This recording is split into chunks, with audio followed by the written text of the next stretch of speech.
ball. Over the last 2 nights, it has played large. Miami needed only 2 runs each night to take the first 2 games from the Nats. Today, Max Scherzer takes his turn where he last won a game, looking to shake up a tough situation.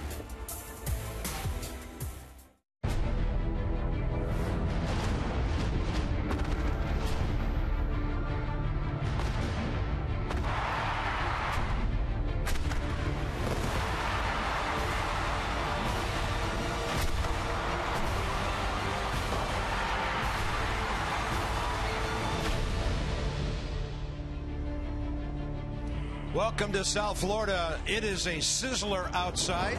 Some breezes blowing, and some Nats fans have traveled long distances to see their ball club play. We hope to reward them with a win here today with Max Scherzer trying to fulfill that role of stopper, and right now he needs to do that. This is the last place he won a game, and it's been a while. July 30th, the last time Max Scherzer's won a game. It was a 1-0 game here at Marlins Park. He was fantastic. He went 7 shutout innings, struck out 8, walked none in this one. His slider was good that day. His fastball command was great.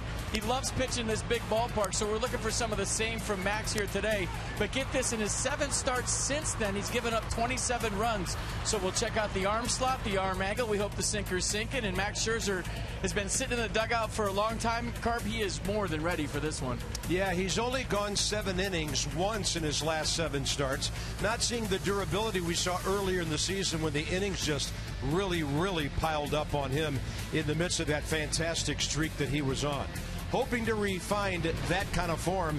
And here's what the Nats did against Brad Hand. He's never beaten our ball club. 0-6 career. Oh, this is August 30th. Jason Worth got the party started with a home run. That was in the 3rd inning. He went RBI double in the 5th inning off Brad Hand. So the line was moving. Bryce Harper with a nice piece of hitting right there in the RBI. And then Ian Desmond going up the middle. You remember the 5 runs they scored off Brad Hand? He's never beat the Nats. So we're hoping for some of the same here today in South Florida.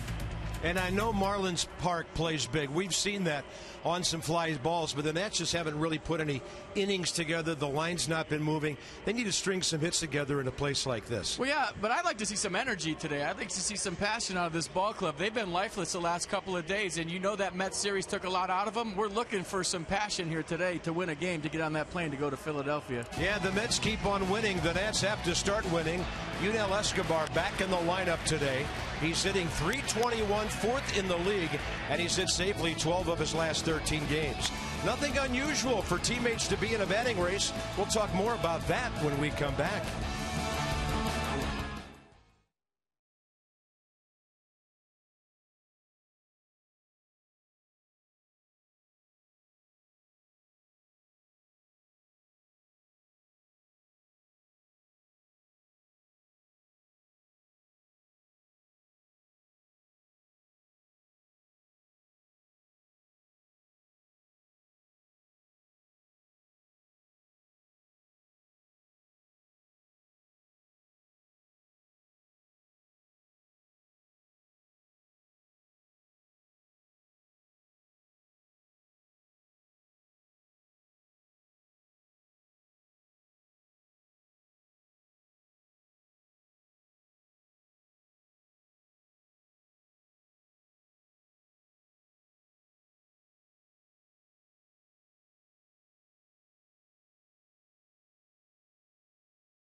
for the achiever in you, and by visitannapolis.org. Find the Chesapeake experience at visitannapolis.org. The beaches of South Florida. Nats and the Marlins are going to take about a 2.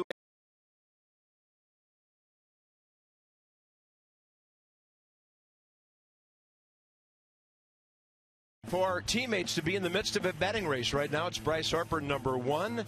Yunel Escobar at number 4, and gaining on Posey and Gordon. By the way, D. Gordon not in the lineup for the Marlins today. So, Dan Coco, this sort of thing has happened before in baseball. In fact, it's happened really recently in the major leagues. It has, Bob, each of the last 2 years, but both Yunel Escobar and Bryce Harper batting over 320 this season. I asked Matt Williams the other day what it takes for a hitter to be up in that 320, 330 area with the batting average. That's something that not a lot of guys can get to. He said that most importantly, a hitter needs to be patient. He needs to have knowledge of the strike zone, and he needs to be able to stay within it. And then when a pitcher does make a mistake and bring something into the zone, that hitter needs to be able to make him pay for it. Now, this is something that, as you said, we have seen each of the last couple of years, teammates within the batting race. We saw it last year with Josh Harrison and Andrew McCutchen of the Pirates. Both of those guys making a play for a batting title. And then in 2013, Chris Johnson and Freddie Freeman of the Braves, both of them also in play for a batting title. Interestingly, both years, it was a Rocky that ended up taking the batting average title. Morneau last year, and Michael Kadire the year before. All right, Dan, well, hopefully a national this year as Bryce Harper has that 333 batting mark. So, Nats fans from afar cheering on their ball club here. In fact, it's been one of the destination weekends. A great group is here with us. Yeah, Bryce, they came to watch you and the Nats win a couple of games. Well, they'll have to settle for one if Max Scherzer and company can take care of business in South Florida today.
Beach right across the water.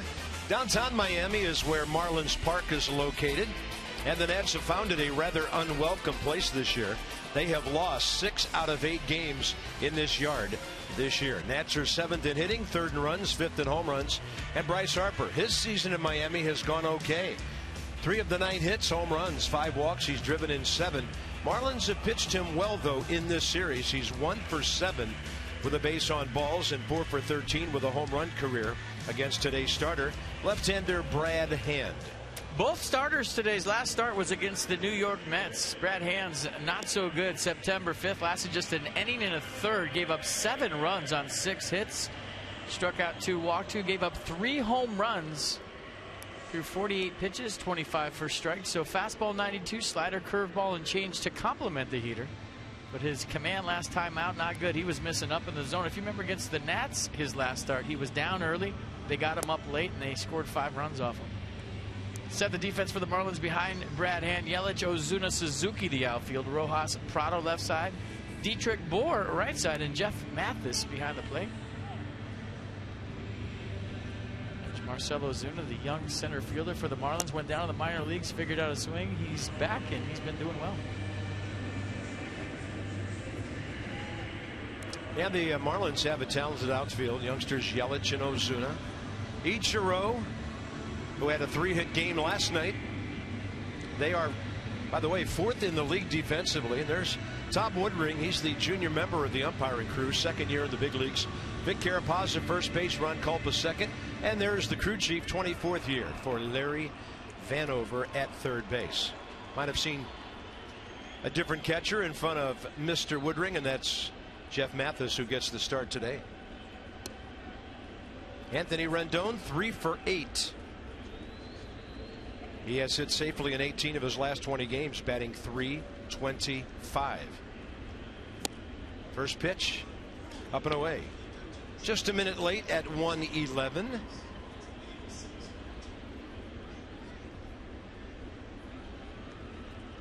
And Rendon checks in, 1 click under 270. And in his last start, Brad Hand's fastball was up, his slider was flat. Travis d'Arnaud hit a home run in the first. Wilmer Flores hit the next pitch out in the first. He never really recovered after that. Almost an 8 ERA against the Nats. 10 games, 8 starts. On the edge. And I saw this stat today and I thought it was staggering. The Mets' first 97 games, they hit 77 home runs.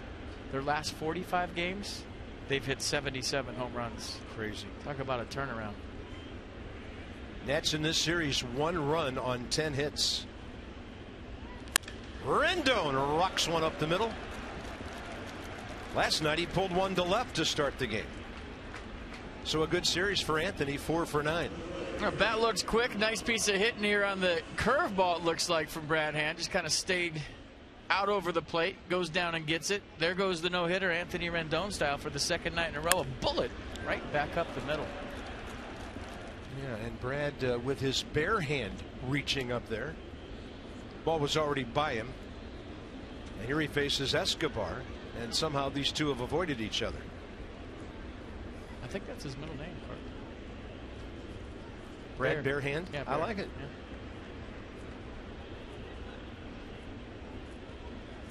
Escobar shows bunt. Prado way back in third. Escobar 2 for 4 in the ball game on Friday night. 151 hits, top 10 in the league.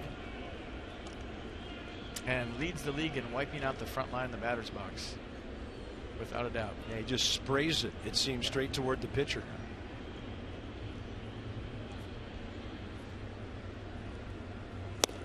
Showed bunt again, that time an earnest attempt. And the count is even 1-1. Right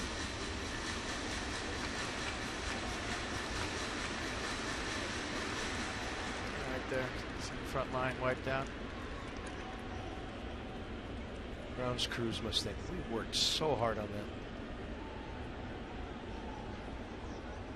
And a lot of umpires would come out and wipe out the back line. Looks like they didn't lay down a back line in this box. Some crews do it and some don't.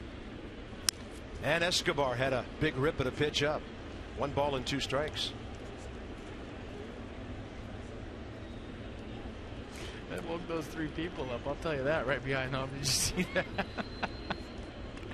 You know, and we don't sit down there, and those of you that do, we don't blame you for flinching. I mean, those line drives are coming right at you. I've done it. They're into the ball game now. I flinch every single time. How can you not? 1 and 2 with a target end. And it's a strike on the inside edge. Escobar gone for the first out.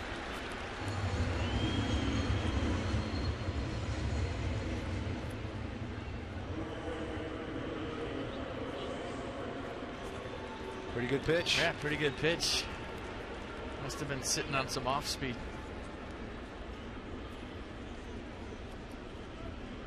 Bryce Harper, as mentioned a few moments ago, 4 for 13 career against Brad Hand with a home run and 5 RBIs.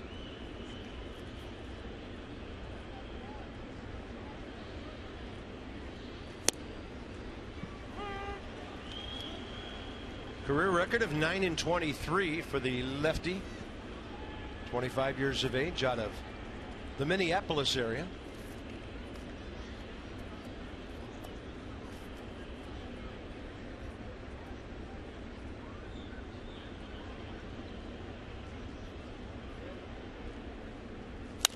Harper goes the other way, hits it hard, slicing into the seats, foul. So you see that family, they're all relaxed back there right now. They're coming down for their adrenaline rush on this pitch. Watch the foul ball.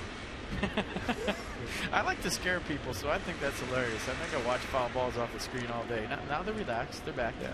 And I like the reaction of the lady in the yellow shirt back behind him too. She was bailing. Can't blame him.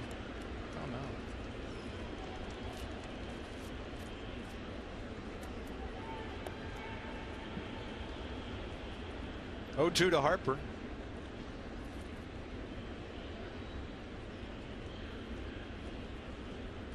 And Bryce will reach. That ball hits the mound on its way to Rojas. Goes to the bag himself. Where was Derek Dietrich? Was he safe? No, he's called out, but that was very close at second. A little miscommunication there by the middle infield. Let's look at it again. This was very close. Rojas went to flip, nobody there. And whose foot got there first? I think they're going to play on. There's going to be no challenge. Obviously, Rojas got there just before Rendon's back foot hit, actually.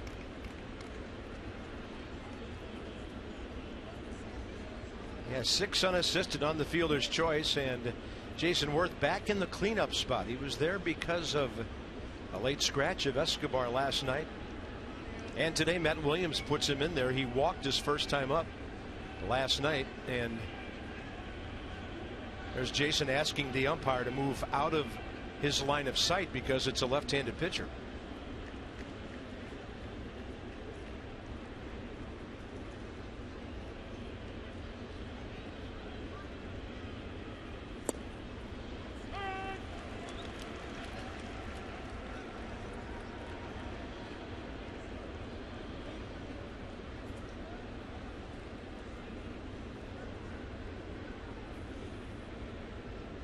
Worth against Brad Hand. Pretty good numbers. 6 for 18.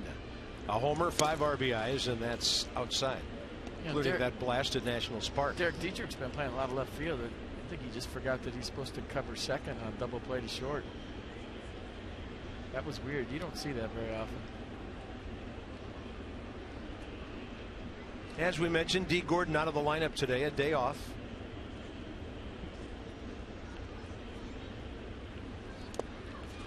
And the breaking ball in the dirt, smothered by Jeff Mathis. Always an outstanding receiver.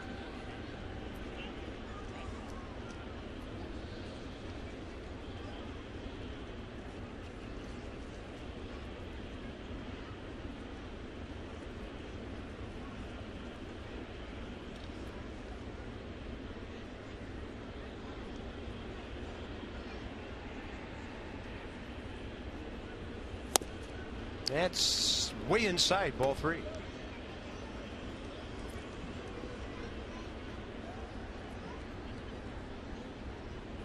Pretty good numbers last 7 games against left-handers. 7 for 17, 3 taters. They're playing him deep.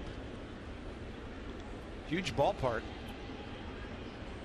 And he'd really have to crank one to hit it over anybody's head, and it's the first inning. 3-1 pitch with 2 outs. And Worth will take one up in the zone. Jason called out on strikes to end the game last night, representing the tying run in a 2-0 game. So Bryce Harper will have a head start here. Justin Bour will hang with him at the bag to keep him from rolling too early.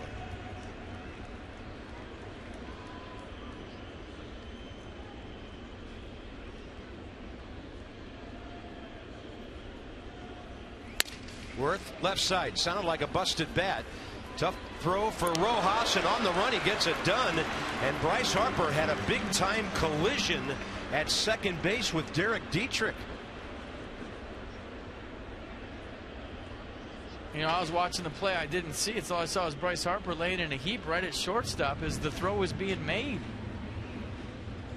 And I don't know what happened.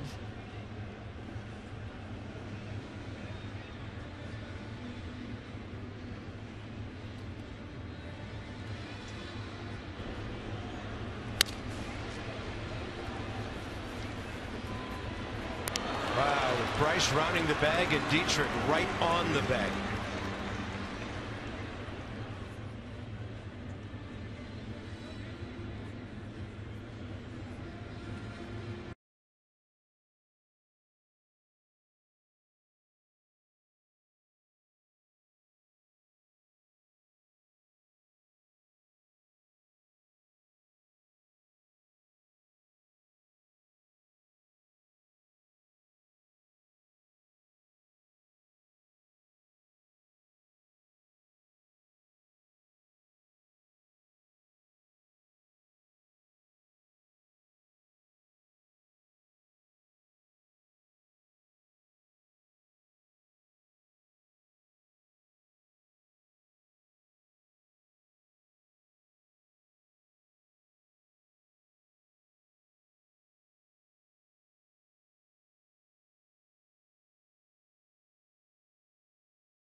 With kind of a concussion deal going here, or it's his hip. But Bryce is asking to stay in the game. When we talked about playing with life and playing with passion and playing hard today, Bryce Harper thinking about going to third on that ball. You see him grab his left hip. His left hip's been a problem recently. And I think he hits Derek Dietrich here, who for some reason decided to cover the bag on this play when there was no play at second, and didn't cover the bag on a routine double play, so he's all messed up at second base on when to cover, when not to. I mean, there's no reason for him to run into Bryce Harper right there, because it was obvious that play was going to first base. And now Bryce Harper coming out of this one, and you love the effort, you love the passion, you love that he is playing hard trying to spark his ball club. But watching him during the break, folks, he was lobbying to stay in this game. He did not want to come out. And I think Lee Kuntz maybe saw something in his eyes versus his hip, because he hit the ground really, really hard right there, and we hope he's okay. It's just a weird play. I mean, there's no reason. As a former second baseman, when you see the shortstop go into a slow roller to his right, you know he's going across. So Bryce Harper is out of the ball game. We'll reset the outfield for you. For the Marlins, Ichiro will lead off. 2,930 hits. And that, of course, is because he had 3 here last night. So 86 on the year and 4,208 combining his Japanese career along with the major leagues. They got Ozuna back in there tonight. And now Max Scherzer, 2-1 career in 4 starts against Miami. Well, his last start was also against the Mets. That was on September 7th, 8-5 loss. Went 6 innings, gave up 5 runs on 7 hits, 3 home runs to the Mets, struck out 6, walked nobody, threw 102 pitches, 68 for strikes. So fastball averaging 94, slider, curveball, and change to go with it. And here we go. And a strike to Ichiro.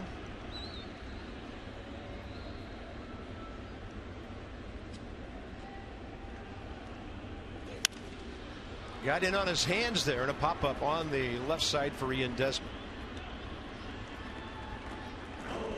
All right, shake up the defense a little bit. We hope Bryce Harper's okay. Matt Dendecker is in left field now. Jason Worth in right field, and you see the rest.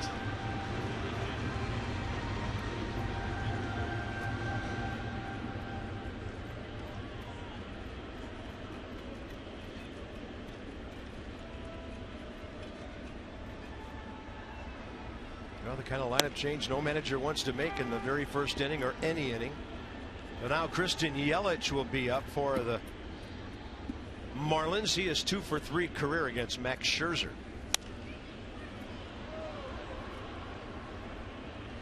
In the series, 2 for 8.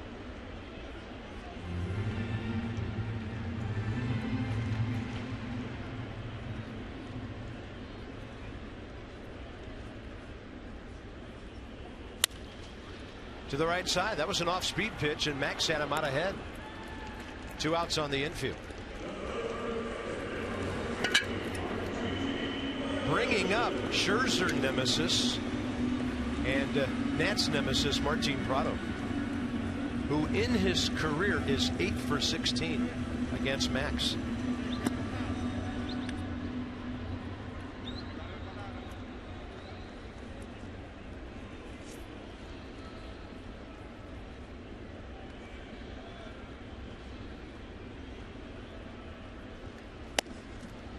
.94 moves him out of there. Prado's been on base in the series 6 times. He was walked 3 times Friday night. 2 hits and a walk last evening, and that's on the outside edge. 1 ball, 1 strike. Marlins are 5th in the league in batting average. 2nd from the bottom in runs and homers, with Atlanta below them in both categories. Breaking ball. It was hanging a bit, and that ball is banged to left.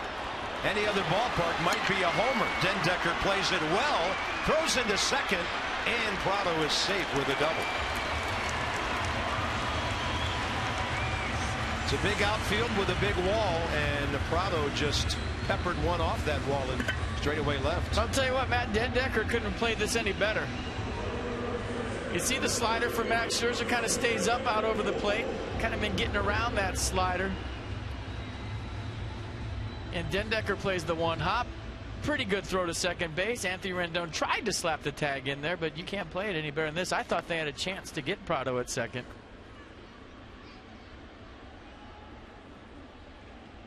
Here's Justin Bour. Would have been a great play.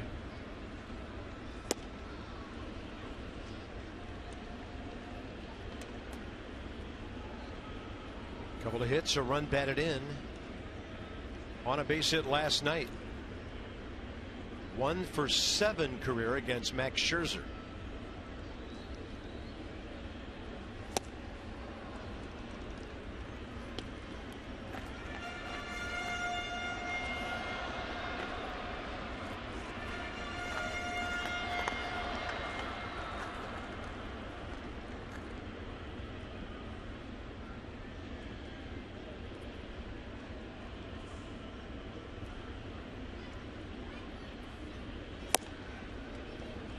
Great location there down in the zone. Just kind of keep an eye on the arm slot of Max Scherzer. When it drops down, he gets around that slider. It doesn't have that same break. And I think you point toward a lot of innings and a lot of strikeouts and a lot of high intensity innings this year.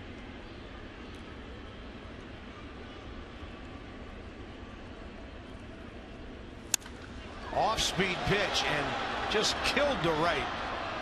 Well fouled before it got to the pole. Justin Bour has hit 16 home runs.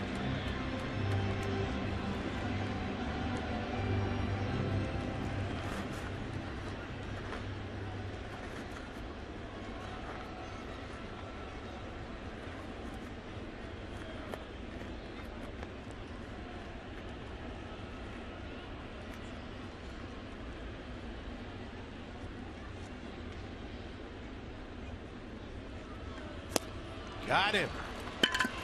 Down and away movement by Max Scherzer. First strikeout today. 226th of the year. 2nd in the league. And an adventurous first inning, but nobody scores.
11th 2 years ago in New York.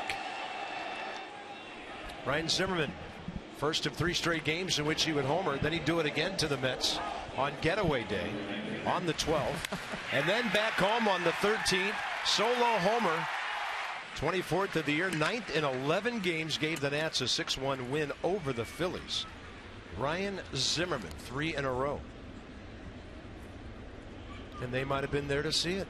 Gave the bat boy a concussion on the second one. Top of the second, first pitch, and Desmond a roller to Miguel Rojas for the first out.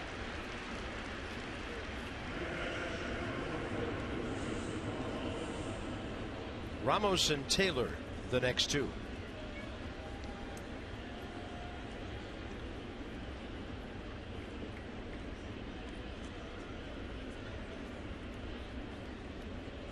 Was when they were making that late season surge for the wild card in 2013. They were playing really good baseball. There's Ryan. What's up? Nats ended up with 86 wins. Yeah, that year 10 games over wasn't enough to get in.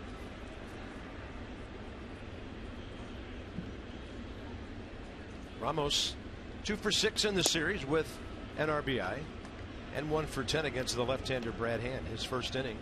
17 pitches, 12 strikes.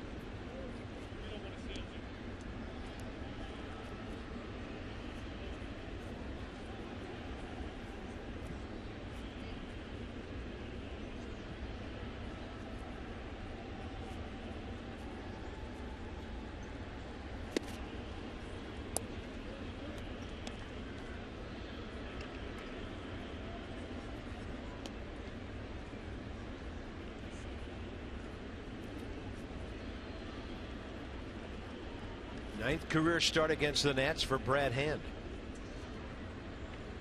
Hitters count 2-0. Ramos jumping all over it. High fly ball, right field corner.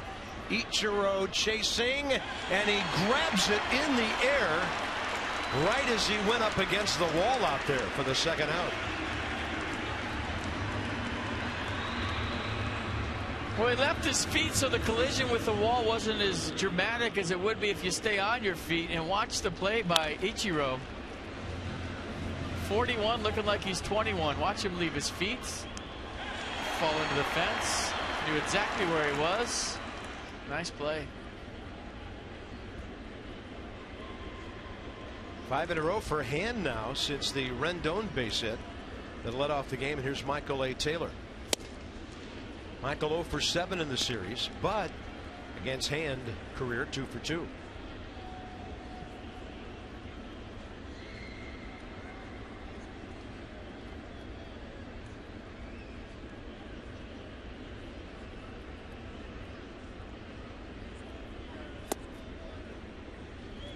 Watch when Hand comes set, and then watch him kind of double pump with the ball in his hand and his glove. And I'm wondering if he does that on. There's a runner on first. Is it a balk? Watch when he goes in here, and then right before he starts, he kind of does like a double pump. Watch this. That right there. Yeah, is that a balk? Could be. If there's a runner on first, we'll keep an eye on him. Michael A. Taylor with a great swing. That ball extremely hard hit into left. And the Nats have their second base runner with Tyler Moore coming up. 2 outs, second inning. I remember the balk that was called on Max Scherzer last start against the Mets was very similar. As you look at Michael Taylor staying on the off-speed pitch nicely, drilling it to left field. Great swing. Michael Taylor checking in with a knock here early. See if he decides to go anytime here soon. 15 steals and 18 attempts. Trey Turner swiping one here last night. The Nats 55th of the year.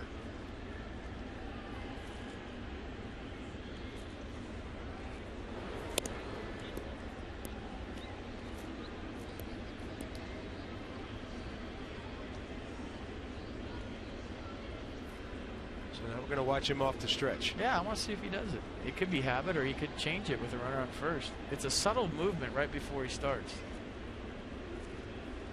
No, he's not doing it, see? Yeah, just rolled right through it.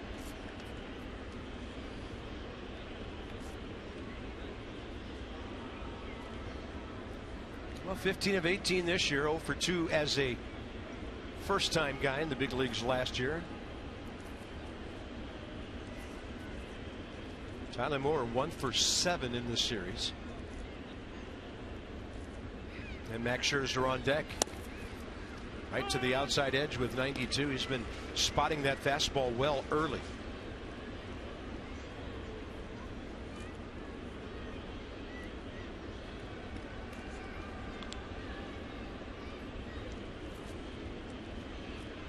You can double pump in your glove once you pick up your foot, but he was doing a little something even before that with nobody on.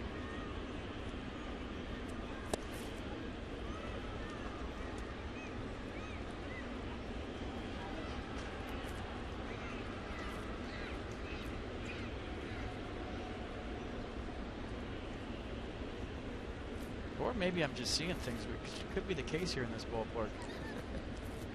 A lot of bright colors.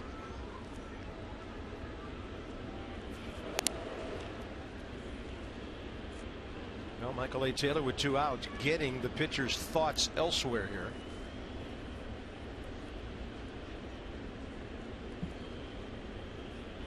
They played Tyler straight away. Everybody right on the line with left, center, and right.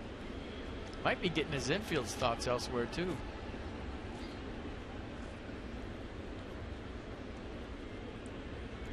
Taylor started, then stopped, and Tyler Moore hits one out to center. It backs up Osuna. He catches that ball about 395 feet away. In this ballpark, a rather routine fly ball.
This year is half of what it was last year, a point that Scherzer's especially proud of. But he told me the other day that he thinks that a byproduct of being in the strike zone more this year might be that his home run rate recently has really gone up. In his last 6 outings, Scherzer has allowed 11 home runs. He told me that what he's seen over the last couple of months is that hitters are more comfortable against him than they were earlier on this season. He feels like they know he's in the zone more, that they'll get pitches to hit even when they fall behind in the count. So Scherzer said he needs to find a way to still be in the zone, to keep those walks down, but to find a way to keep hitters uncomfortable at the same time. Yeah, he did that in the first inning, Dan. 13 pitches, 11 strikes. When you're talking cars, you're talking Coons. That's Dan with our Coons.com sideline report. Well, I mean, he's been wild in the strike zone lately, and I think that's been the difference. Early in the season, he was throwing quality strikes where he's, you know, it was an amazing display of power and command. The two-seam fastball wherever he wanted it. You could run up there and put it in Wilson Ramos's glove at 95 to 97. And so when you're doing that and teams are anxious against you and swinging early, you get outs. You go deeper into ball games. But if you're missing 2 or 3 inches out over the plate and teams are aggressive against you, you're going to run into some barrels. The ball's going to leave the ballpark. So it's not always about throwing strikes. It's about throwing quality strikes, which he did early. And I think some fatigue has set in. And lately, he's been right out over the plate, missing on the plate, and it's resulted in some taters.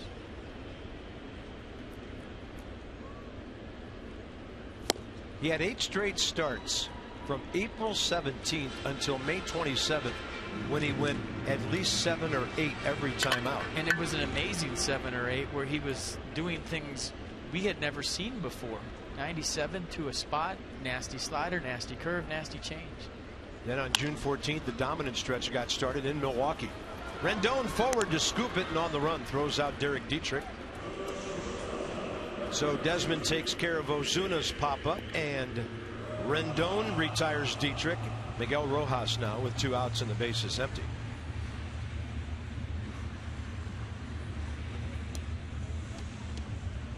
Rojas in the series 2 for 5 with a run batted in, 82 at bats in 42 games. If you missed it last night, he's playing shortstop because Adeiny Echeverria came out of the ball game on September 2nd with a tweak of his left hamstring.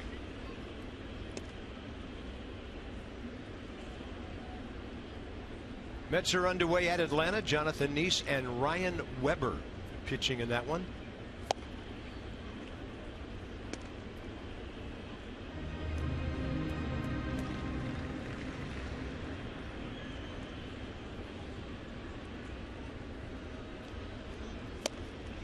Well, it's a good looking fastball. Didn't get the call, just off the corner. There are 4 pitchers in the National League with over 200 strikeouts. We'll show you who they are in a moment. 3-1.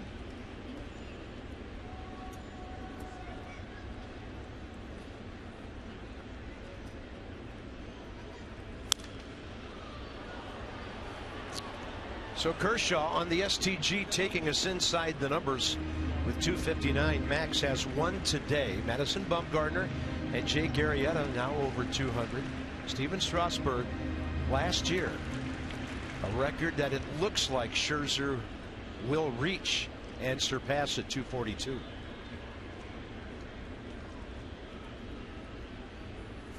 And there's another one. Great slider. 227. That's big because now the number 8 hitter hitting $130, and the pitcher will be the first 2 Marlins batters in the 3rd. Max, that great slider he featured last time he pitched here.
Highlights. Watch Bryce Harper and Derek Dietrich collide at second base, and I think the fact that Dietrich didn't cover on the double play or the possible double play earlier in the inning is the reason why he went over late there, and there was a collision with he and Bryce Harper. Usually in that situation, you're either there much earlier and you let the runner pass behind you, or you let the runner go first and then you sneak in behind him for a backdoor possibility from your shortstop. But just unfortunate for Bryce that they both got there at the same time, and I think, well, I really don't know why they collided. I think Derek Dietrich got there late. And I love the fact that Bryce Harper was playing hard trying to spark his ball club. And he was trying to get to 3rd in case something went wrong on that throw. Yeah. Top of the 3rd, Max Scherzer, 10 for 56 on the year. Career batting average 170.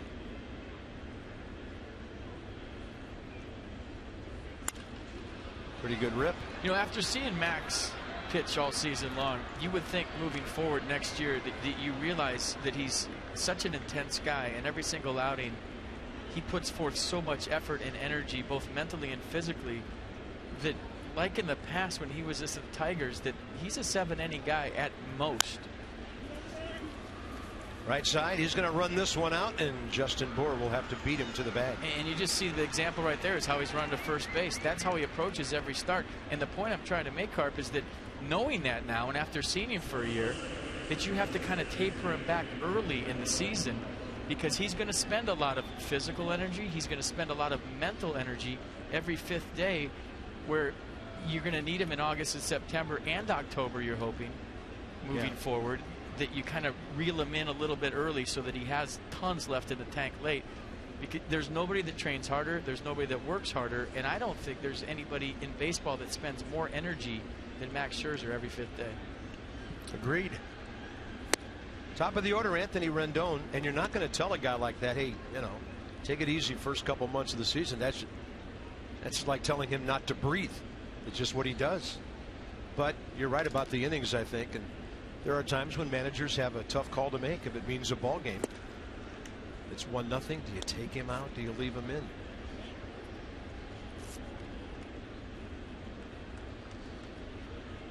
Well, he's always going to want to stay in. Yeah. But that's when you have to tell him, hey, there's some big ball games down the road. I'm going to need you. Anthony Rendon taking all the way on 2-0. He's already singled in this game. 4 hits in the series, and he's now hit safely in 19 of his last 21 games, hitting around .330 over that stretch. 4-pitch walk with 1 out. There's a little bit of ownage there too. 7 for 15 against Hand. Time for you to tweet your strongest fan photo using hashtag NatsCouchCam, and you just might see yourself in an upcoming broadcast. That's brought to you by T-Mobile.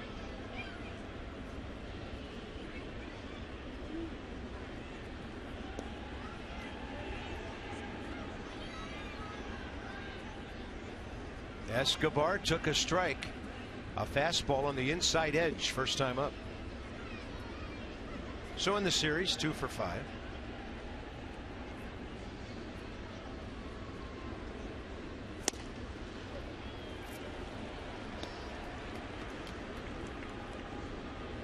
So now it's Matt Dendecker instead of Bryce Harper in the number 3 spot today.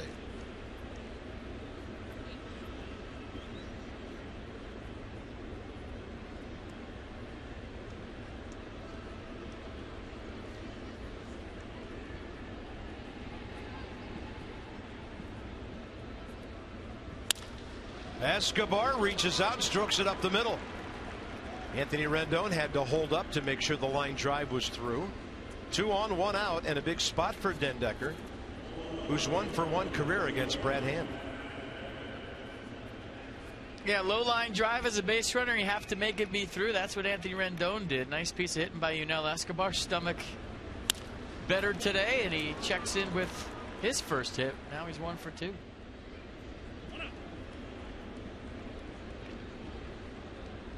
Well, we talked in our opening segment today about getting the line moving. The Nats haven't been able to do that. Last night they did not have back-to-back base runners. In fact, looking at the scorebook for this series, this is the first time in 3 games 2 consecutive Nationals have been on base.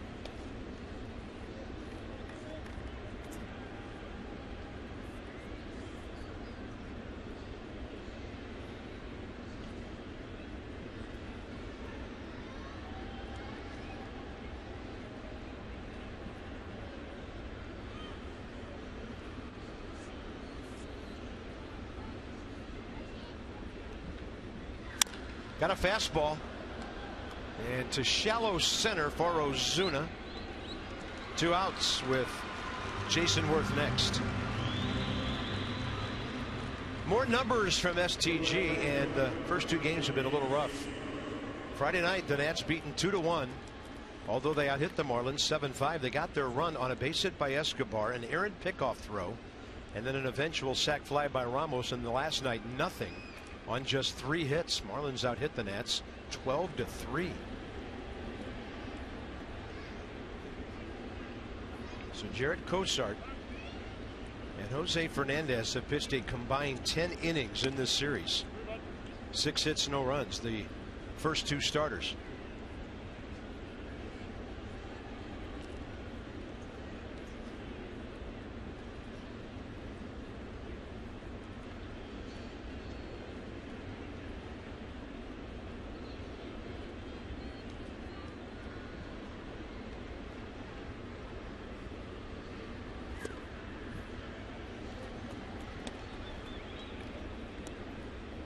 Worth hit one to the shortstop Rojas first time. That play on which Bryce Harper was hurt.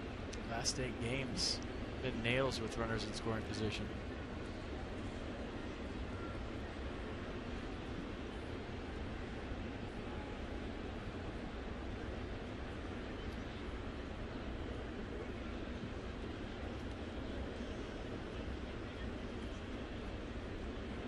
Jeff Mathis running out of fingers.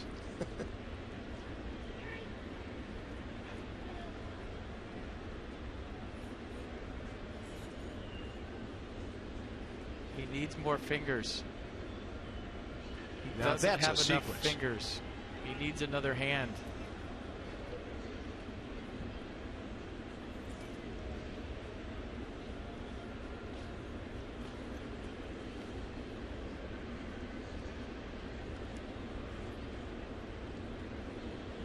Okay.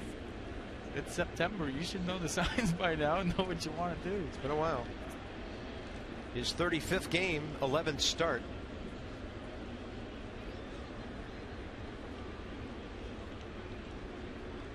All right, we got it now. Here we go. See if Ready? he puts anything down or if they already called the They pitch. just talked about it. And Worth had a good rip at that fastball, 93. Counts even, 1-1. Got a good pitch right here. 1-0 fastball. Got a lot of plate. Jason Worth wants that one back.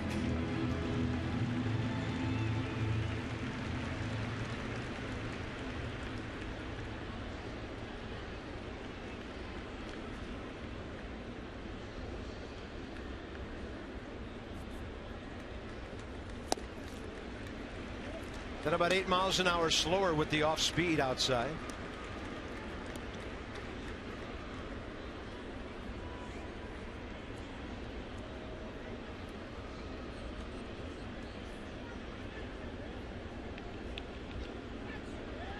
Oh, 3-0 Nats, 0-1-0 Marlins. 3-1. I was wondering as a starting pitcher if you were a fast tempo guy and the guy you were going up against on that given day was a slow tempo guy, if that affected your game. You know, like when you're golfing with a guy that takes 14 practice swings and lines it up for 10 minutes before he hits the ball, that'll affect you as a golfer. I wonder if the same applies for starting pitchers.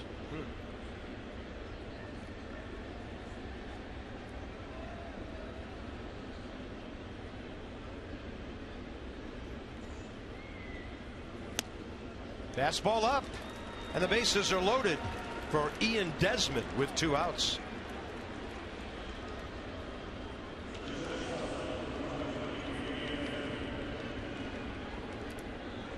Just a reminder, as you enjoy a cold one, to look forward to Miller time later in today's game. That's brought to you by Miller Lite. And that's looking for that big hit right here, right now. This could be your Miller moment. Let's see. So Ian Desmond looking still for his first base hit in this series.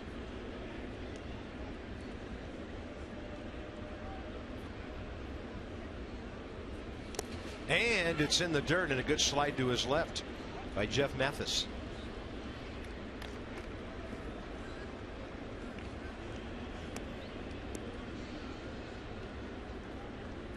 Always fascinating a situation like this with Ian, who is so aggressive. Is he pumping on the first strike he sees, or does he want Hand to have to throw a few in there?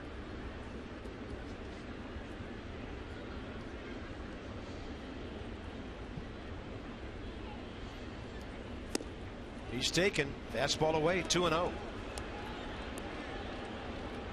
Here's the base running bunch with one out. Rendon walked. Escobar then the base hit up the middle. After Dendecker hit one to center for the second out, Jason Worth the base on balls.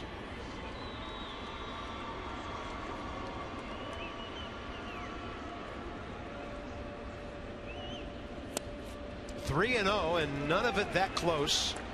And Mathis will make a visit. That might shock you right now. For the first time all year. He's going to have the green light? No. Oh, okay. He hasn't. Oh, you're going to say no. Yes. The first red light I'm giving from the booth all year because he hasn't been close. I know, he walked Jason Worth in front of him. There's times when it's, because you might not get a 3-1 fastball and the guy's been dealing. But when he walks the guy in front of you, and he's had 2 walks in the inning already, take it all the way. I have to admit, I'd be more shocked if you'd give him the green light here, considering the circumstances. He's not near. Look at the Nissan pitch track. Yeah.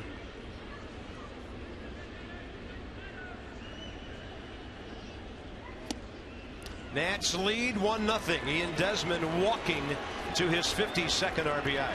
3 walks in the inning. Good at bat. Chuck Hernandez out of the third base dugout immediately.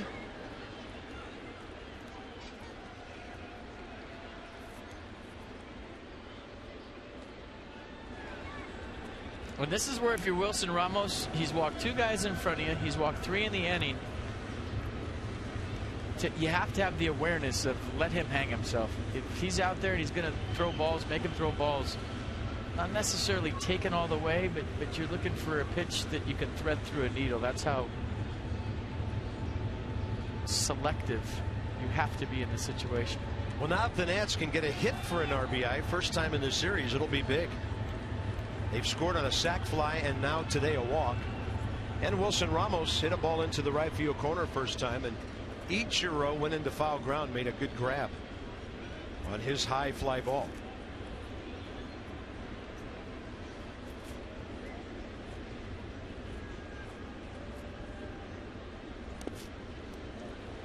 And that's ball 13 of the inning.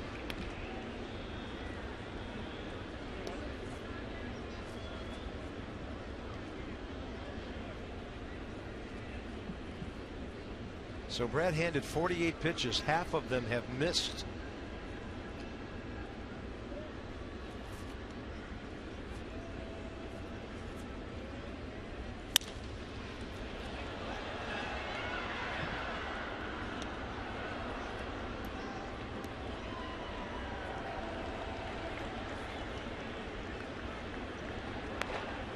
Right-hander Jose Urena in the Miami bullpen.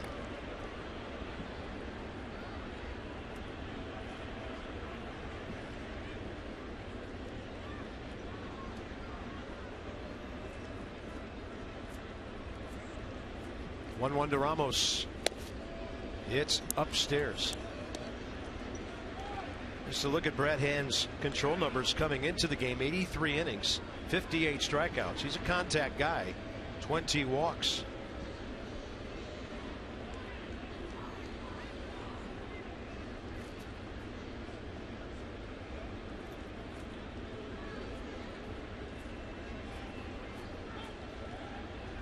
Ramos to the hole on the left side, but over to cover at Rojas. And the Nats will get a run on a single and 3 walks. 1-0 Washington after a long 2.5.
UPS Friday, September 18th, as the Nats take on the Marlins.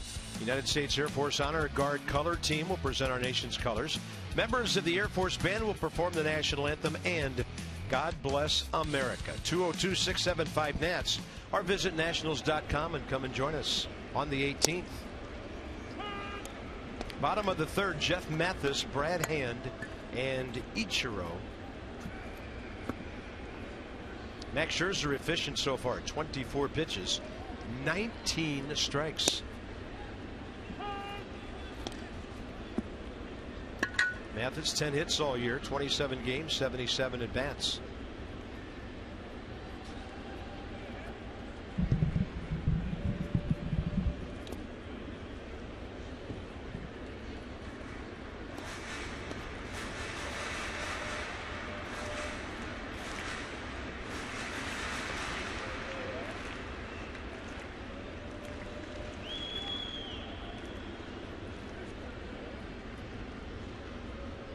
And the 1-2.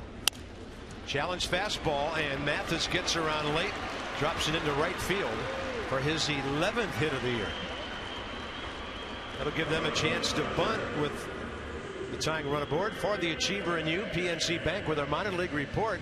RBI leaders among Harrisburg and Syracuse.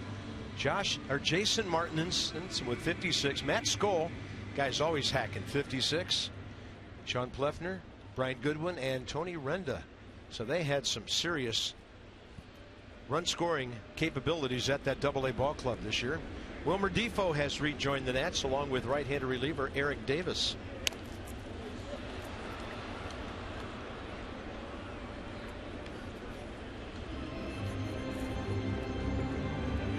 Well, Brad Hand just has to get one down here because Jeff Mathis can run a little bit. Don't have to be that fine with the bunt, just make it in the dirt.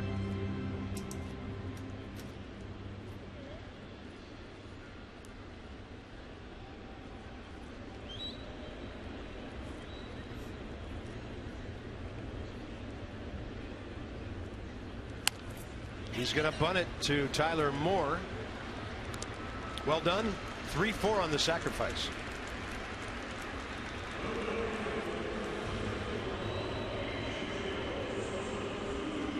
Ichiro Suzuki and Christian Yelich now the next two.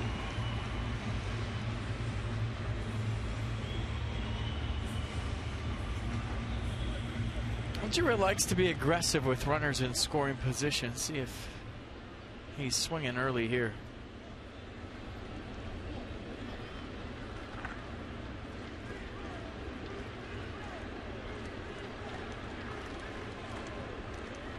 He's driven in 20 runs this year.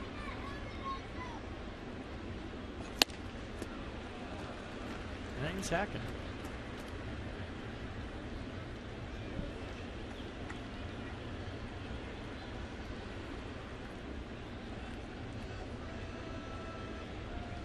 Looks like he took a glance over to see Escobar, even with the bag, about 10 feet off the third baseline.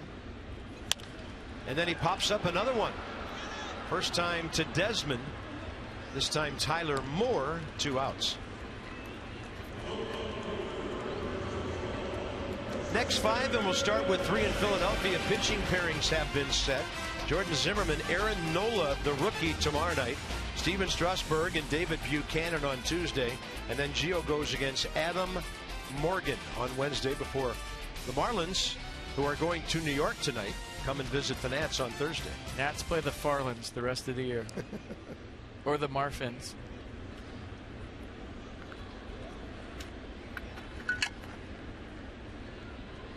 Yelich. Ground ball to Anthony Rendon, first time.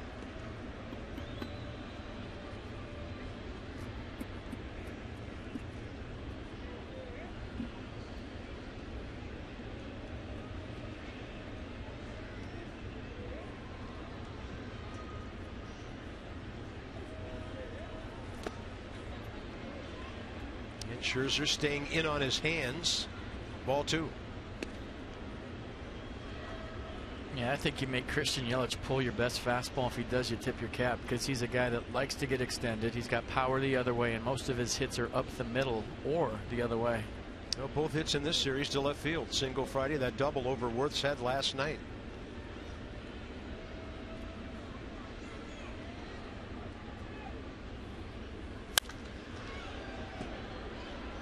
Good pitch.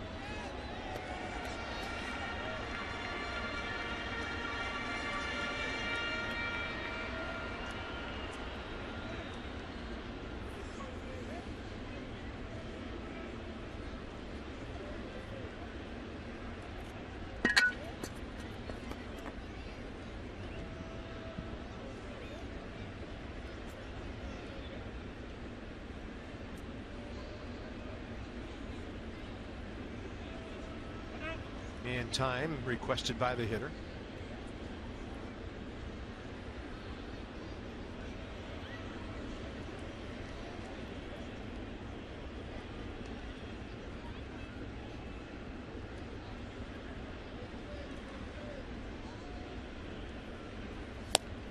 Good pitch. Yeah, he's had that 95 low in the zone throughout the first 3 innings. So Mercedes-Benz will track it. Yeah, really commanding the arm side fastball. He's been kind of cutting that off and pulling it across to the other side of the plate the last 4 or 5 starts. Today he's been nice out there, really getting extended, reaching out to that target and hitting the spot away to lefties. Good pitch.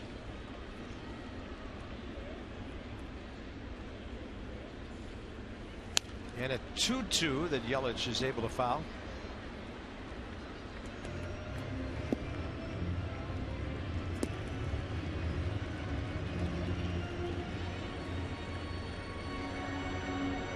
Yelich, 3rd year in the big leagues, and he's only 23. First rounder 5 years ago. They gave him a long-term contract. He is signed for 6 years after this season. Tried to tie him and Ozuna up. Yelich took it. Ozuna didn't. 2-2 pitch. Yeah, you're right. When he gets extended, the ball just comes off the bat with a different sound when he's going to that side of the field. Well, I think when he really graduates to the next level as a player, and he's just a young player, you can be pulling balls, but everything he hits with power is the other way.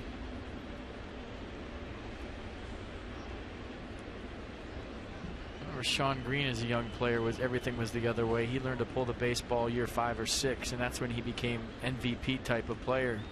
And Yelich reminds me a lot of a young Sean Green. Good call. 2-2. Got him. Down and in. Swing and a miss. Ramos the tag, and the inning is over. Max Scherzer 1K to end every inning so far. And the Nats hold on. It's still 1-0.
States. Go.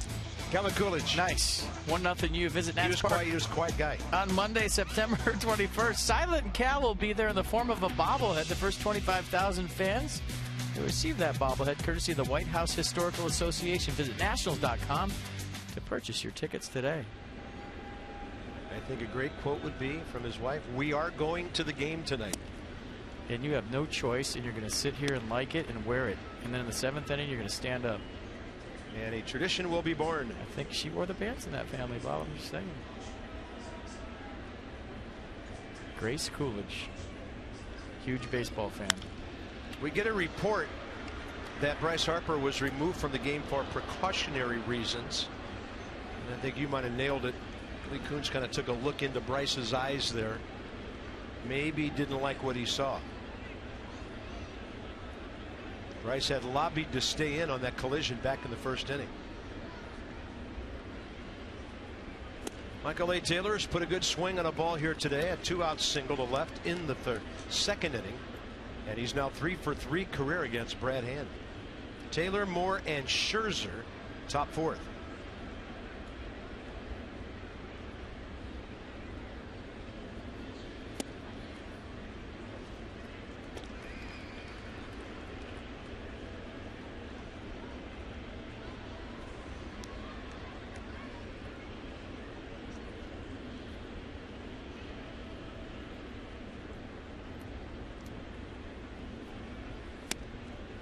Another walk by Hand. 3 of the last 4 batters and 4 of the last 7. And for those of you who weren't with us in the 1st inning,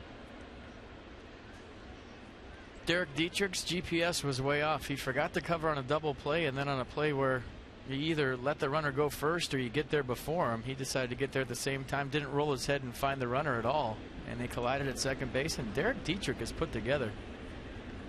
And so was Bryce. That was some kind of collision. Tyler Moore, fly ball to center, first time.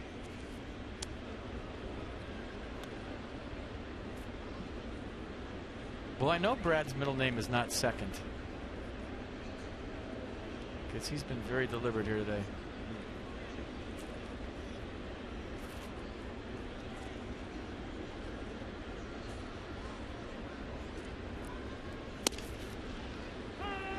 Gets back in the strike zone there. Tyler hit one about 395 to center field first time up.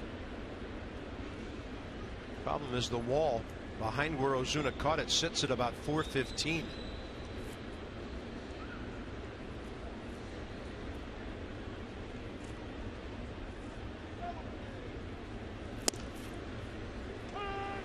And then the changeup at 84.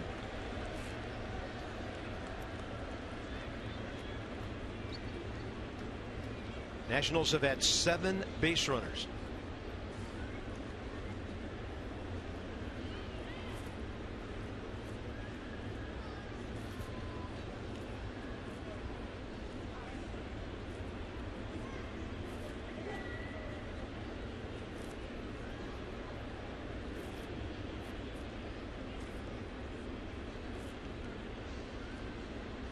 Taylor with a lean. Ball 1. Michael always kind of takes his lead off leaning towards second. Kind of looks like he's going on every pitch. He did take a jab step or 2 there and stopped. Well, if I could teach young base runners one thing, it would be to look like you're going every pitch. And the way Michael Taylor gets out in his lead is perfect. He never tips if he's going. He always looks like he's going. Doesn't do anything different from pitch to pitch. Holding as Tyler Moore takes another one that misses. And a scramble by Jeff Mathis to keep the ball close. Yeah, good block by Mathis, and almost got Tyler Moore in the back foot. But either look like you're not going or look like you're going on every pitch, but don't change when you are, because the other team, it tips it off to them. They can pitch out. It's just like a pitcher tipping his pitches. Tyler Moore, left side, base hit. Prado unable to cut it off, and for the second time, second inning in a row, the Nats put consecutive base runners aboard. Now they've done it 3 times in the 3rd, and now here in the fourth. So a big time opportunity for Max Scherzer to move 2 base runners. Well, good for Tyler Moore. This ball got through. He's got about 750 feet of outs in this series. He's hit some deep fly balls to center field, nothing to show, and he gets a base hit to get past Martin Prado. So first and second, nobody out. Max Scherzer with some good speed at second base, trying to move everybody along here in a 1-0 game. Scherzer 5 sacrifice bunts on the year. Prado and Bohr pinching from the corners.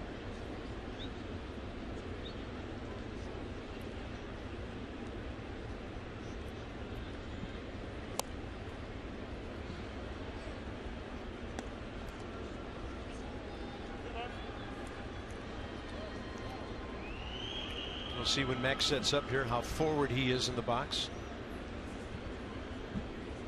All the way up.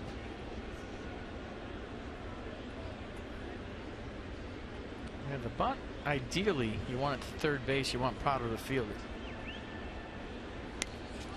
That's the self-defense. That was a foul ball. That was in the left-handed batter's box and immediately called foul by Tom Woodring.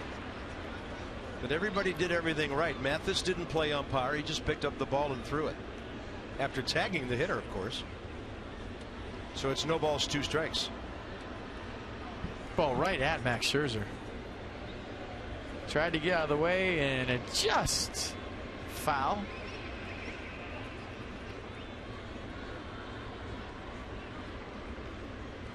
So yeah, you just want to bunt it in this area right here and make Prado field the baseball. Right in this area is where you want to bunt the baseball.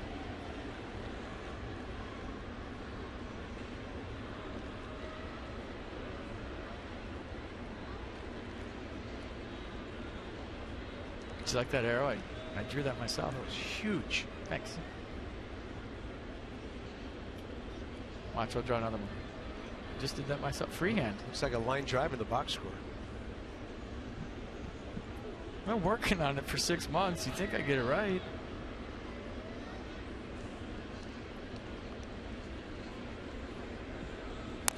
And Scherzer lays down a beauty on 0-2, able to get the job done. That could pay some big time dividends in this close game. Perfect, especially with 2 strikes. Pressure's on. 1-0 game. Help yourself out, Max Scherzer. Nicely done. See him relaxing the legs, kind of relaxing the arms, taking the tension out of it. First bounce in the dirt, always a good thing when you have a fast runner. Nicely done. 1-4 on the sacrifice, and a couple of shots now with Rondon and Escobar to put the Nats further ahead.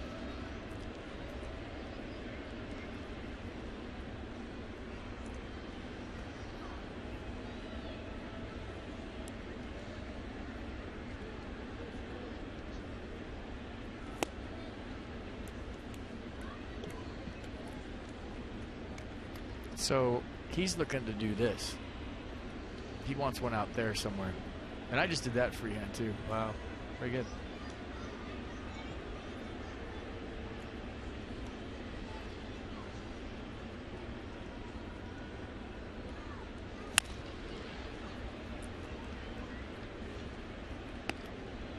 Find it interesting right now that Dan Jennings in a 1-0 game with 1 out has his infield back against a guy like Max Scherzer. We've seen teams against Max bring their infield in, but Jennings conceding a ground ball to short or second base, another run to make it a 2-0 game.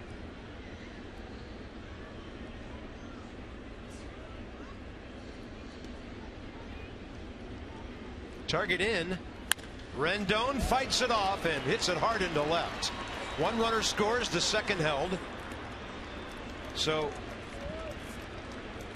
the Nats do some damage. Taylor scores, Moore to third, and Anthony Rendon has a perfect day with 2 singles and a walk. I'll give Michael Taylor credit. Start the inning with a walk. Tyler Moore with a nice at-bat. Max Scherzer should get a half an RBI right there. And Anthony Rendon hitting a bullet once again to left field. He started the game off with a bullet. 2 for 2 RBI, having a nice day. On base all 3 times. 2-0 Nats. Yeah, Rendon now hitting in the 335 range his last 21 games. That's it for Brad Hand. He'll go 3 1/3.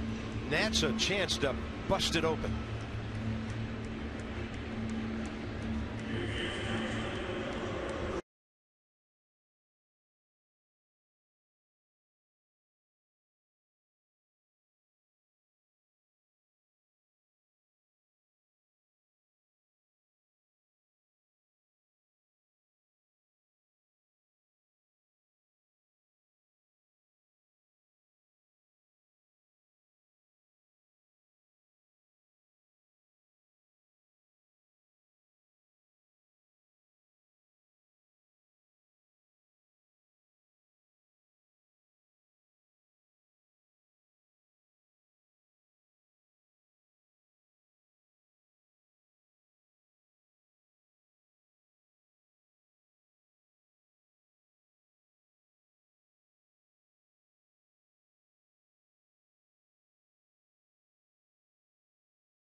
And if you're a Nats fan, you're happy because they're up 2-0. Sunday Smiles are brought to you by Hair Cuttery, home of the Smile Back Guarantee. No small print, just big smiles. He is stealing second base.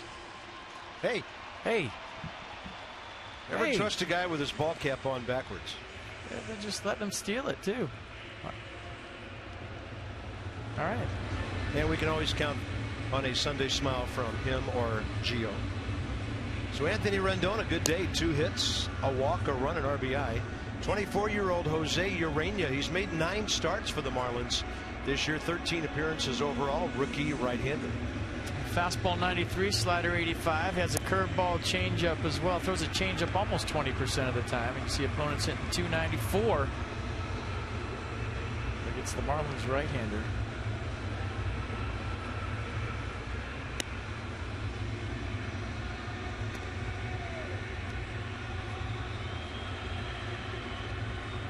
And you'll have to face you now, Escobar. Oh, yeah. He's already checked in with a hit. See? He has any day that ends with a Y smile. Thank you, Gio. Guys you can count on. Something's hilarious. And I want to know what. Escobar 1 for 2 today. Nats facing this right-hander, Jose Urena, for the first time. Runners at the corners, 1 out. First order of business, get Tyler Moore home and get a 3-run lead the way Max Scherzer's pitching.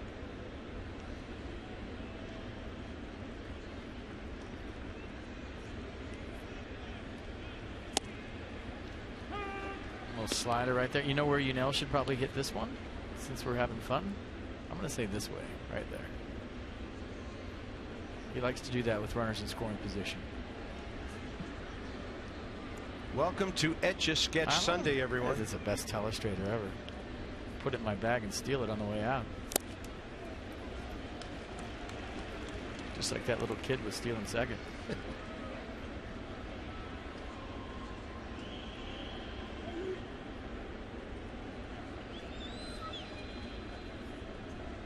Tyler Moore's base hit really got this inning set up for the Nats. 2 on, nobody out. Scherzer the great bunt. Rendon the base hit. And now 0-2 to Escobar, and he takes that slight piece outside.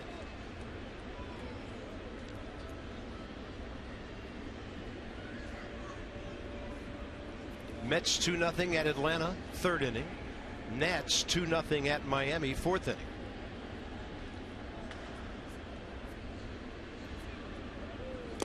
In the dirt. Miami and DC hooking up all over the place today.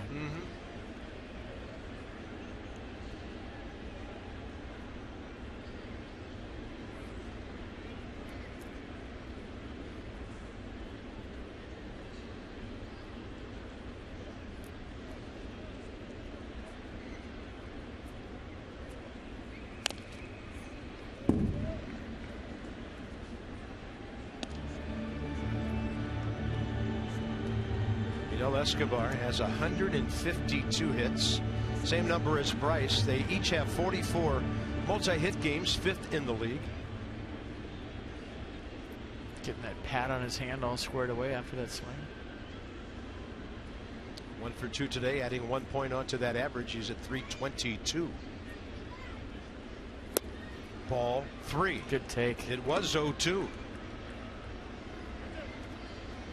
This would be a spot you could start Anthony Rendon, just because Escobar hits a lot of ground ball double plays. Let's see if Matt Williams decides to start Rendon.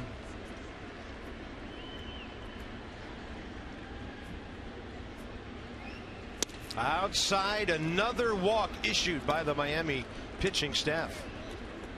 5th of the day, bases loaded. Here's Dan. Bob, Matt Dendecker coming in for his second at-bat of the game. His swing looks a little different now that it did his first stint with the Nationals this year. He's added a leg kick, something that he put in during his time at AAA Syracuse.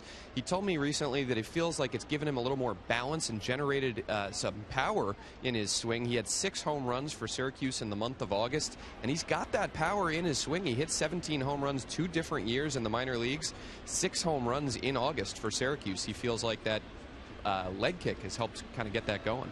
Well, bases loaded, 1 out. Let's see. Goes up pumping. That was 94. Tailing down away from him. Leg kick adds a little more thump to your swing. How so? It just gets your lower half involved a little bit more. It creates more torque and more leverage. It's just a tricky little thing to keep on time. Tapper. They've got a force play at home, and they'll settle for that for the second out.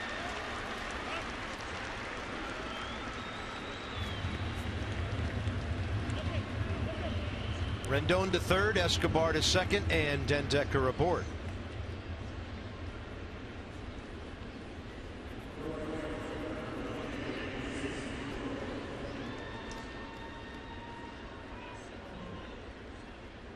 With 2 outs, it's up to Jason Worth, who walked last time up. I think the Marlins know they're going to have to throw this guy a couple of strikes unless he gets real aggressive early in the count.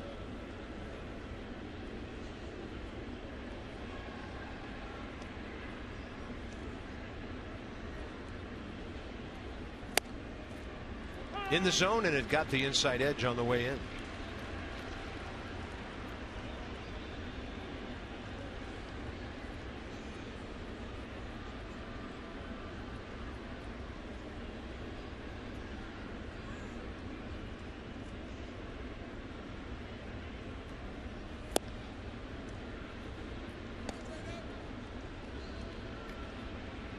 What if Jason Worth reports to spring next year with a shaved head and no beard?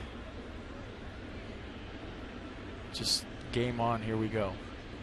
Changing it up. Odds of that happening?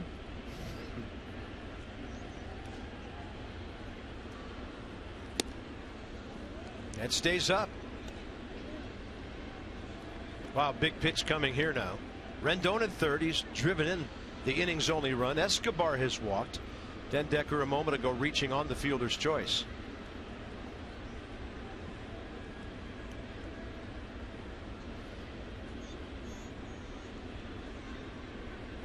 And Worth will drill it to center.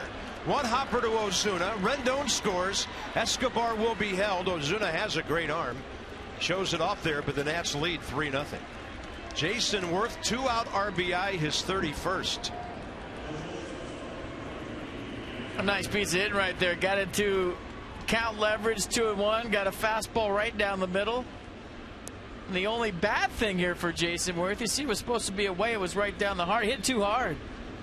Bob Henley couldn't send Yunel Escobar because it was a one-hop bullet to Marcell Ozuna. So a nice piece hitting by Jason Worth. Line moving here in the fourth.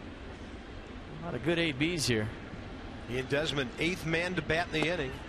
This all started with a Michael A. Taylor walk.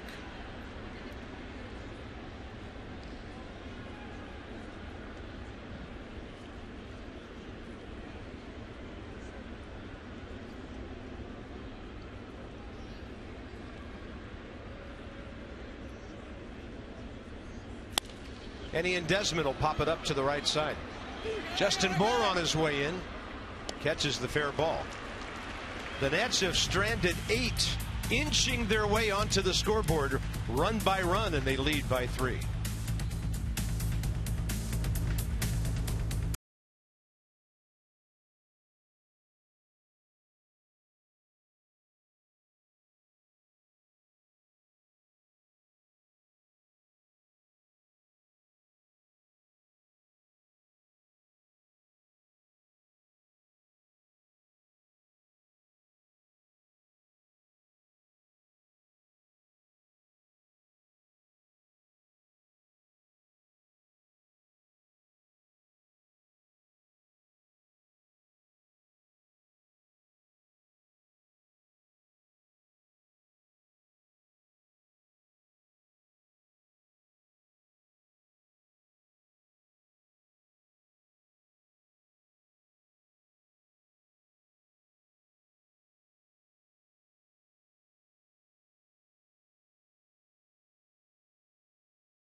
This one's right there. San Francisco even fewer, and then Atlanta, St. Louis, and Pittsburgh. Nats Park. 138 Nats Park, playing small in the summer.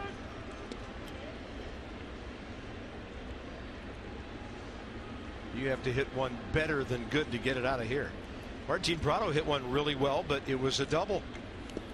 A lot of ballparks, that thing in the first inning leaves. In April, Nats Park plays like Marlins Park. Yeah. In May, it's pretty fair. When it gets warm in June, July, and August, it's a launching pad. Hasn't been a home run in this ballpark in 5 days. None in this series, obviously. September and October, Nats Park plays big again, like it did in April. It fluctuates more than any ballpark I could think of. 1 ball and 2 strikes. Pitch up. Fought it off and hit it well, and Worth will run it down. Martin Prado on a ball that must have just gotten the sweet spot of that bat. It just kept going, and so did the Nats right fielder. Well, he tomahawked it. He got on top and created a lot of backspin. And Jason Worth with a clean route right here on the first NFL Sunday. Touchdown, Jason Worth. Right in stride, little post pattern for the Nats right fielder. Long arms, reaches up. You could tell he had a beat on that right out of the gate. And Max Scherzer digging it. Yeah, Max into this one, just 2 hits on the day. His control numbers have been fantastic. First 3 innings, 38 pitches, 30 strikes. Struck out Justin Bour first time.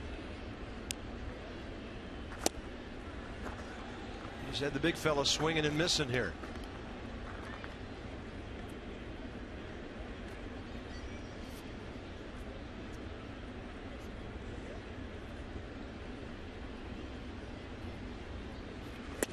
That's, well, appears to be a perfect fastball. The inside edge didn't get the call. See where it ends up on the pitch track. Pretty good. Yeah, half the ball. 2-1. And then Bour goes down and gets one, and Dendecker will block it. Matt played it aggressively, kept the ball in front of him. And the Marlins, a couple of good swings here in the 4th inning. Boy, you just saw Max Scherzer right there have a little chat with Tom Woodring, and it was about the previous pitch, and he did it in a professional way. He came down the mound, and you see Woodring running out right there. Kind of met him right between third and home, as you see Dendecker with a pretty good effort keeping that ball in front. Had a beat on it for a minute. Just wasn't hit hard enough. Just kind of asked him about that inside fastball, if that was a strike or not, or going to give it to him on the next pitch. Here's Ozuna, dangerous guy with power. In the series, 0 for 4 with an RBI, and that's low and away. Against Scherzer, 1 for 7 career with a home run.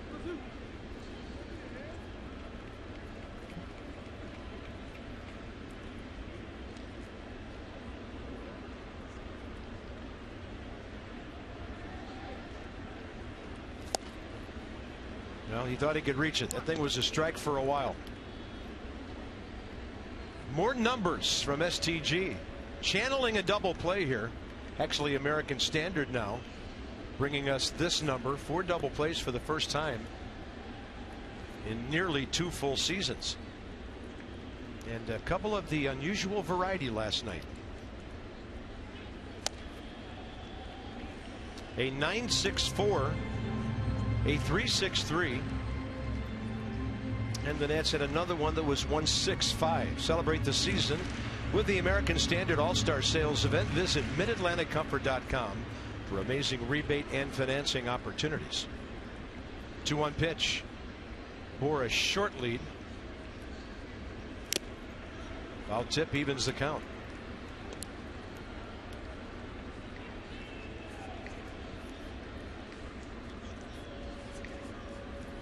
Braves have picked up a couple of runs to tie the Mets. 4th inning, 2-2.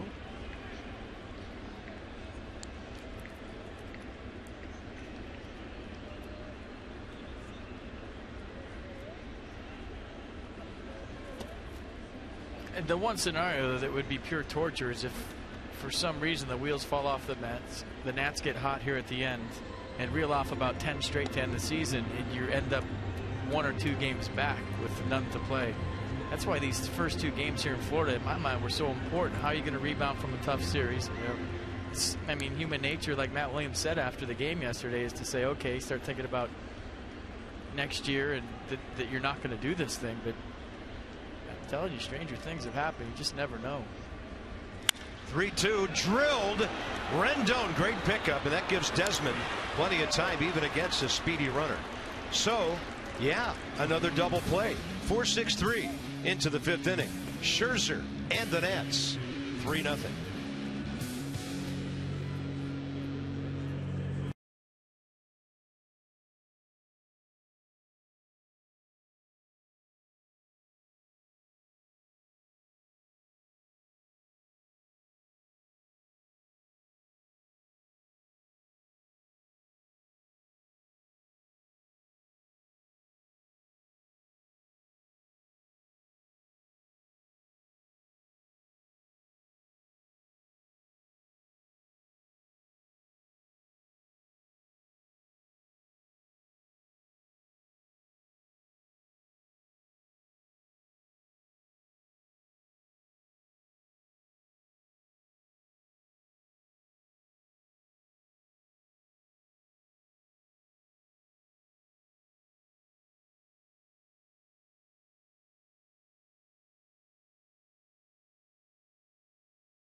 for 2 with a walk, an RBI, a couple of runs. Jason Worth, he just saw the RBI single, and Max Scherzer doing his things. 52 pitches, 3 strikeouts, 4 innings pitched. How about 38 strikes out of those 52? Ramos, Taylor, Moore, top of the 5th.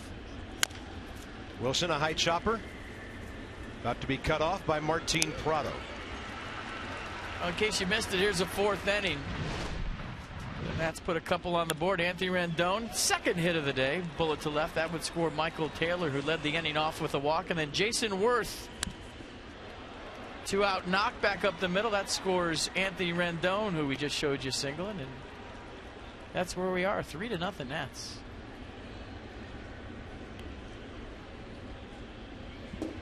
Michael A. has had a perfect afternoon with a base hit and a walk. Run scored, got the rally started last time. Goes up hacking, 2 pitches, 2 grounders, 2 outs.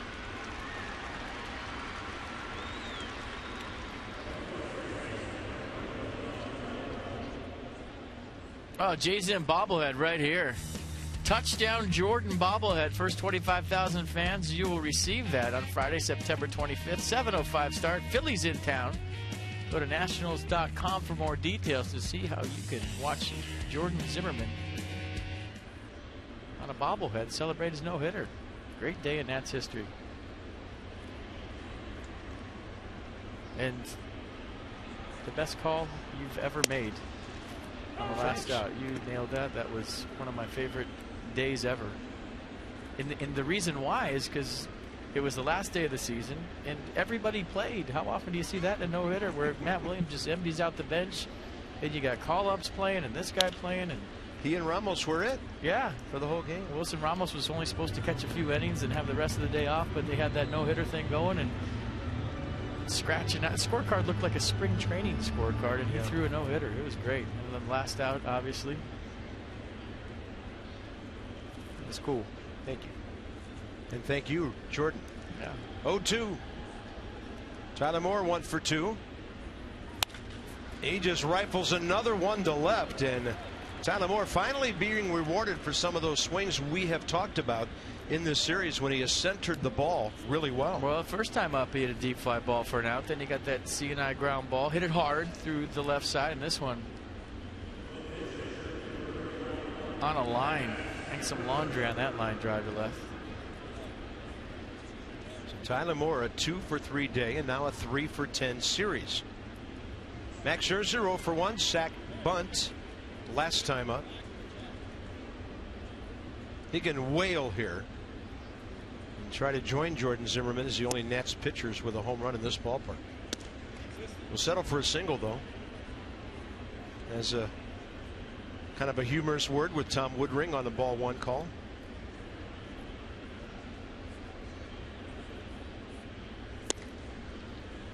Good take, 2-0. He's having a conversation right now. Look at this.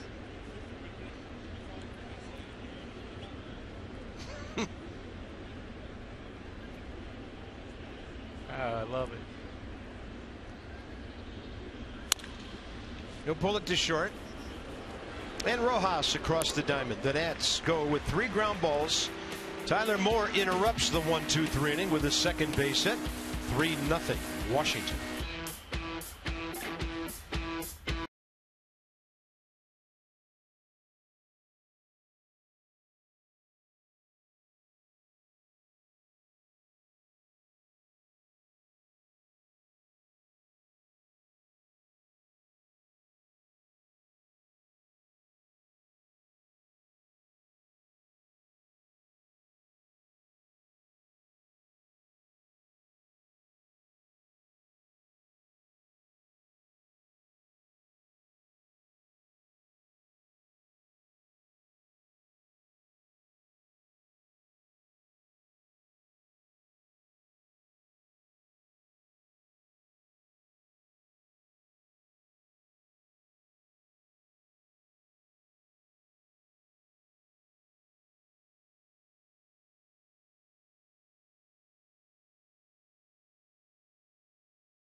fastball coming right here to Justin Bour. Watch the late action.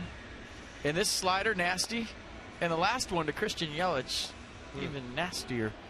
So 3 strikeouts today for Max Scherzer. That's $37 to the Children's Inn at NIH for every strikeout by a Nats pitcher this season. Toyota K's for Kids. Yeah, didn't get one in the 4th, but he got that double play ball to save him a bunch of bullets.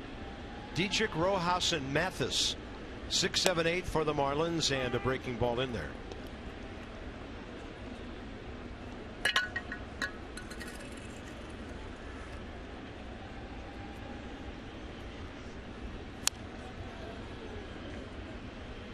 I'll tell you what, Jose Fernandez is going to win a Cy Young someday, you know, if he stays healthy, for a number of reasons. Stuff 98, nasty slider, competitive edge, you know, all the intangibles. But pitching half of his starts in this ballpark alone has to count for something on his numbers throughout his career. But you talk about his talent and pitching in this graveyard, he's going to win a Cy Young. Just got to stay out there for 30-plus starts. Well, half of a season would be 16 to 17 starts here. It's the pitcher's equivalent of hitting at Coors Field. Yeah, well said.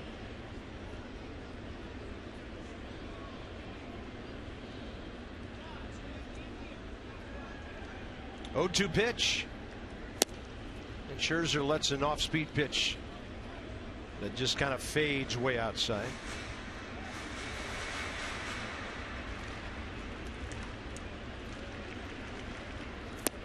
Wow. Really fooled him. Took a couple more MPH off of that one. And Max Scherzer has his 4th K of the day. He's starting to get in that groove that we got used to early in the season. Nasty changeup, right? But watch how he reaches to the target.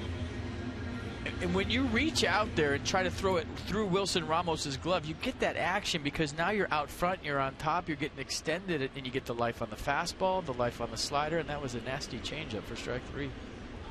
Here's Miguel Rojas. He struck him out swinging first time.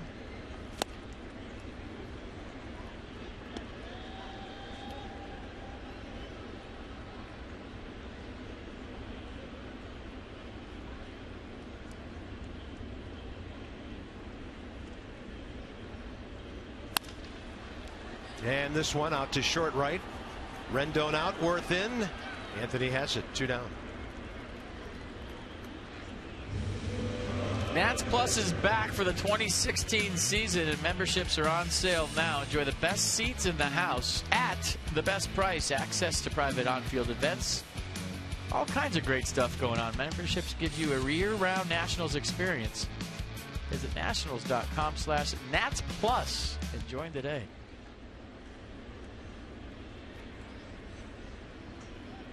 Jeff Mathis, base hit to right. That was leading off the 3rd, and Hand sacrificed him, but then Max got busy, popped up Ichiro, and struck out Christian Yelich.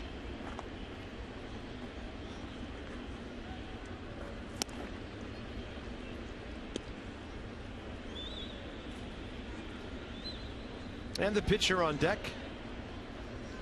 If they get a base runner here, that could change.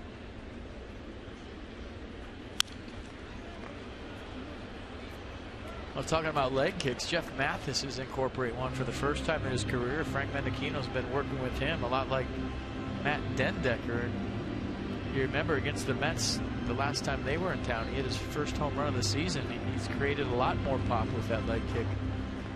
Yeah, that helped them win a key game last weekend here. 2-2. Andre Rienzo.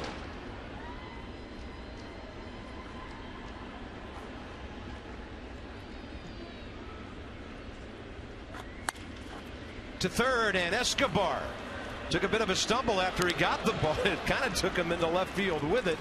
Able to recover and throw out the catcher. 1-2-3 for Scherzer. Pitching great on getaway day, and the Nats need this one.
Couch cam looks like they're really on a couch carp. Check it out.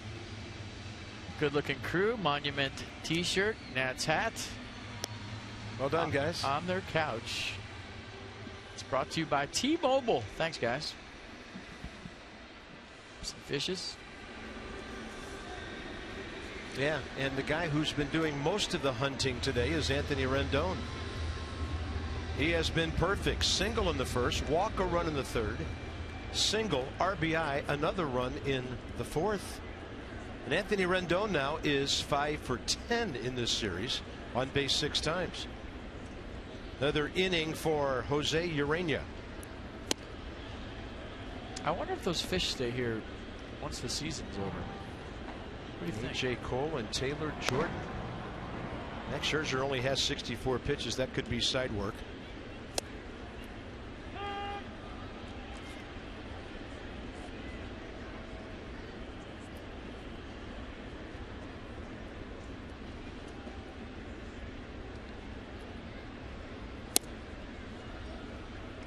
Two and one.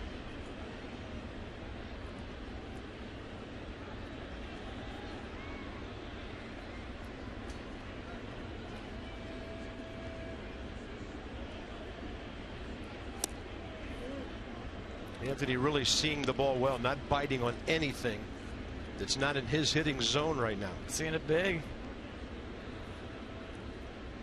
Swing real short and quick today. Another one, unfortunately, Rojas right there.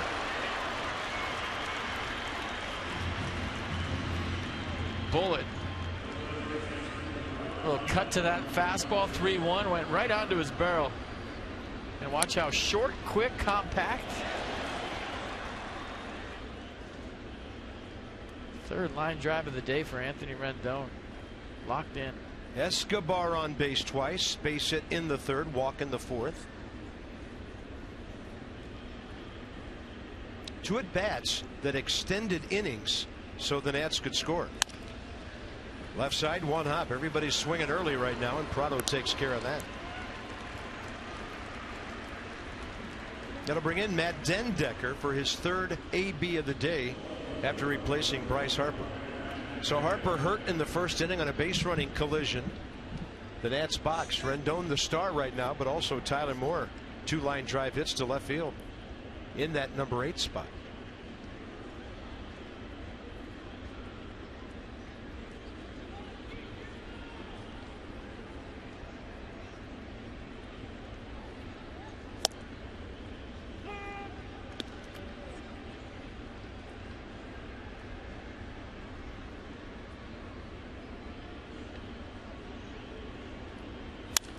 Dendecker launches one to right.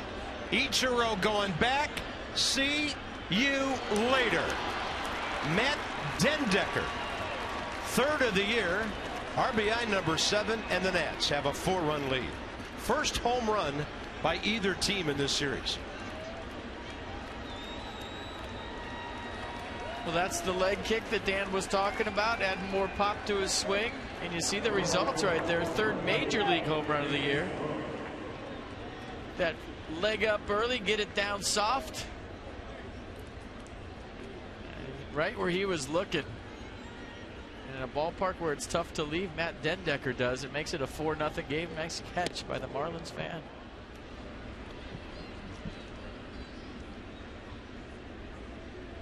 Worth 1 for 2, a walk and RBI single.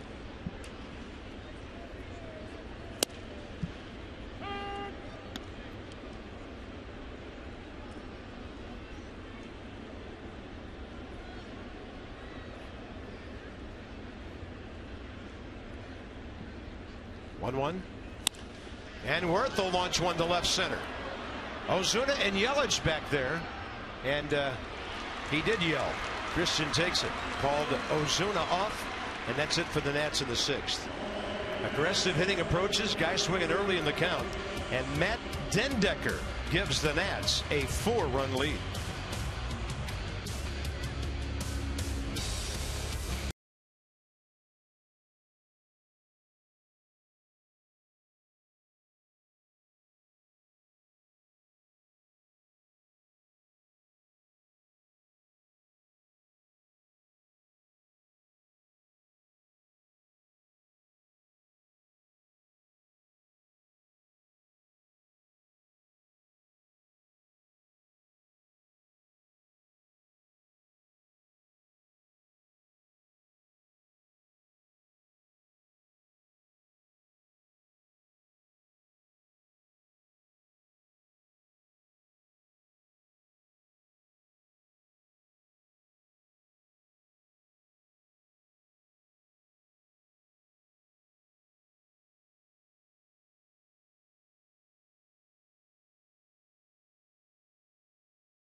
home run, and Matt Dendecker donating $250, well, through the DC Lexus dealer to Children's National Health System with the home run he just hit. Nicely done. Now they're going to start going up hacking, and this is D. Gordon chasing Bryce Harper in the batting race. Gordon's at 327, starting today tied with Buster Posey.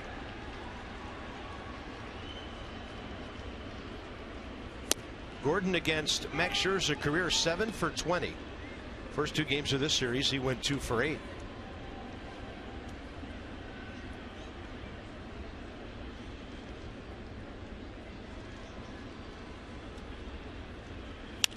Drills the fastball and overpowers him. Desmond out, Taylor in. Michael has the play.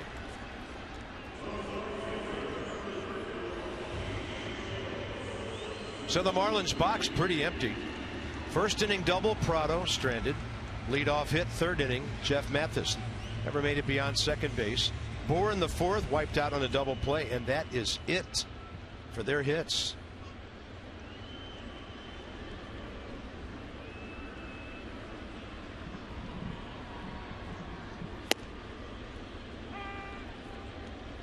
Ichiro is 0 for 2 today.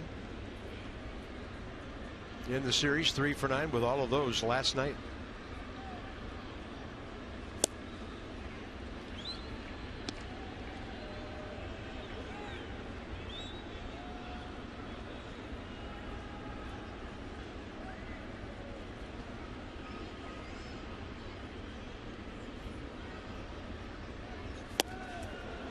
That is some kind of changeup, even if you leave it upstairs.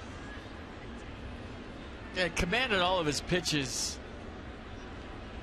especially the fastball away to lefties, but the changeup has been good too. A good example right there.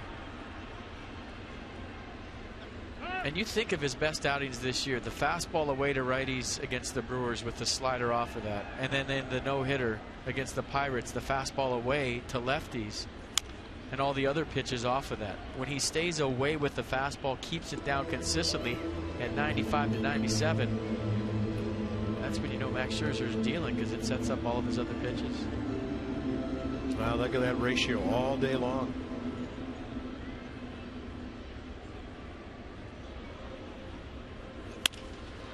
Ichiro to right center. It's going to drop. By the way, prior to that pitch, 75% strikes. And Ichiro Suzuki checks in with his 4th base hit of the series in 10 at-bats. Hit number 9,462 for Ichiro. Seems like it, at least. Can roll the wrist, gets on top of it. So 29.81, actually 29.31 in the big leagues. Only Miguel Cabrera has a higher active batting average. So 69 away from 3,000. After today, the Marlins have 19 games left.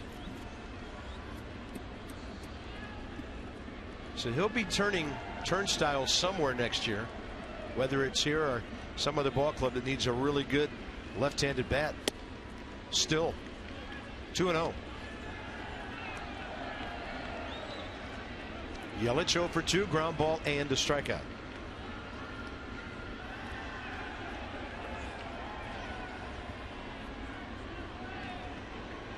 I don't know though, 42 and he's hitting 246. Depends how much you get him for. Worth right there. 2 outs. Maybe as a pinch hitter at the most, but I mean, well, it depends on what ball club and what they need. Well, it's not like he's hitting 320. And we talked about the 4 for 47 skid. I mean, obviously, when you hit 41, your skills diminish a little bit. It happens with every baseball player. He's a Hall of Famer in my mind, but it depends, I guess, like you said, what your needs are. But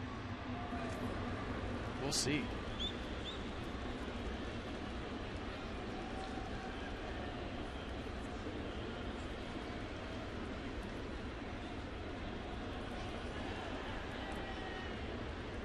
Martin Prado.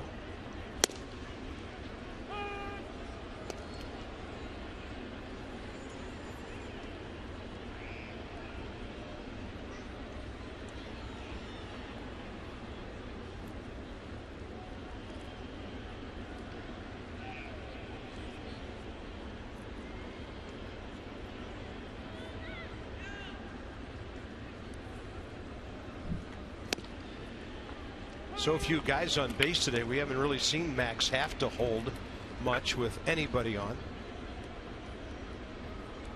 And he's got this dangerous hitter, 0-2. Prado, that drive to the gap in right center last time that Jason Worth ran down.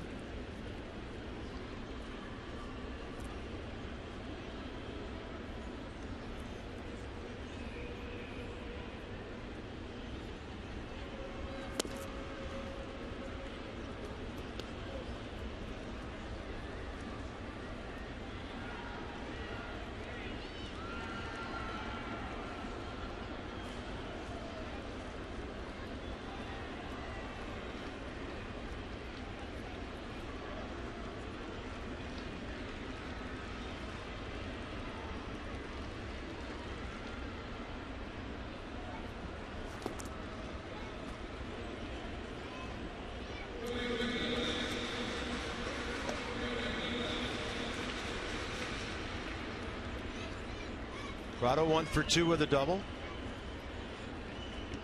Career 9 for 18 against Scherzer.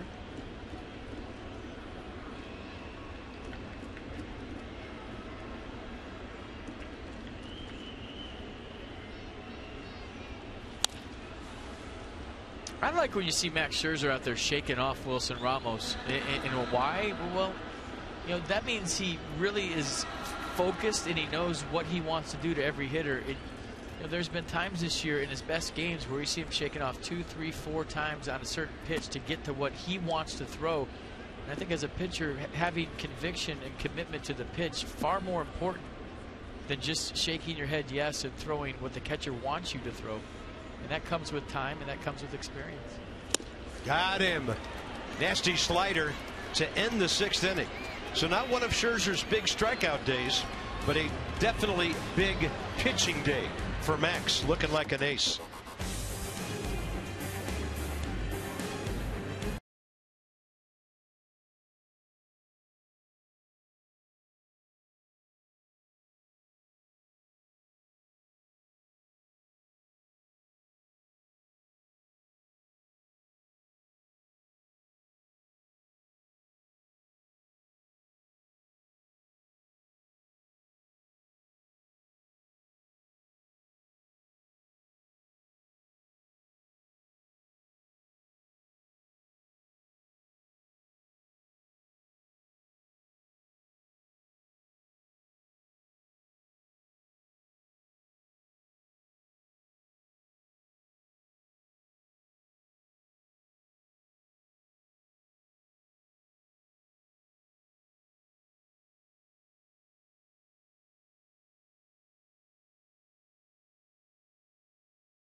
To the Walter E. Washington Convention Center. Meet and take photos with your favorite Nats. You can test your skills in a simulated baseball experience. Santa will be there for pictures and more. Buy your ticket at special early bird prices right now. 202-675-NATS. Visit nationals.com/Nats Winterfest.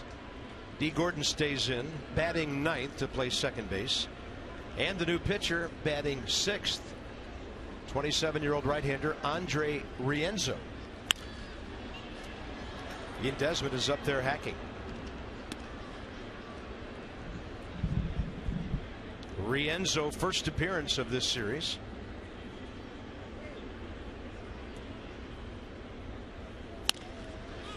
And Desmond, a fly ball out to right center. Ichiro tracking it. First out, 7th inning. Rienzo, a couple of years with the White Sox. He made 10 starts in 13 and 11 last year. Marlins got him for left-handed pitcher Dan Jennings last December. He is from Sao Paulo, Brazil.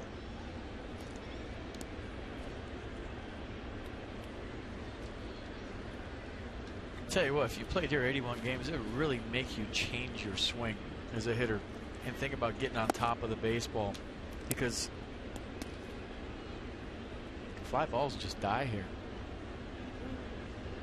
It makes what Giancarlo Stanton has done this year that more impressive. And he's still 7th in the home runs, and he hasn't played since June. And I think he would have been Bryce Harper's main competition in the MVP this year had he stayed healthy.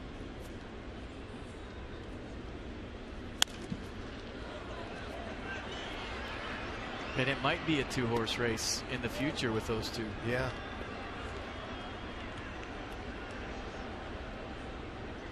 And there's a young man out in center field with lots of power. He's hit some tape measure shots in this ballpark. Ramos 0 for 3. Low and away as he faces Rienzo for the first time. Michael A. Taylor next.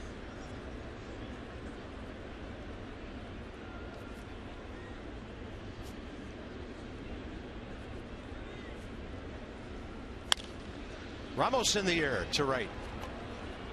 Gordon out, Ichiro in. Right fielder makes the call.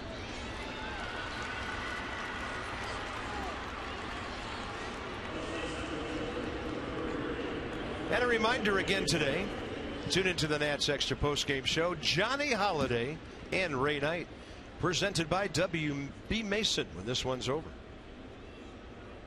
Who but W.B. Mason? Taylor, base hit, walk, and a run. 1 for 2.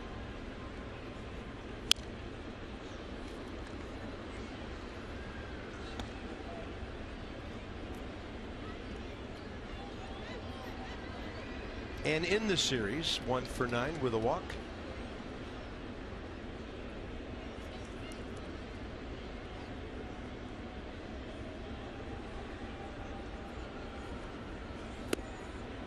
Did he stop? Did not, says Vic Carapazza. Strike 2.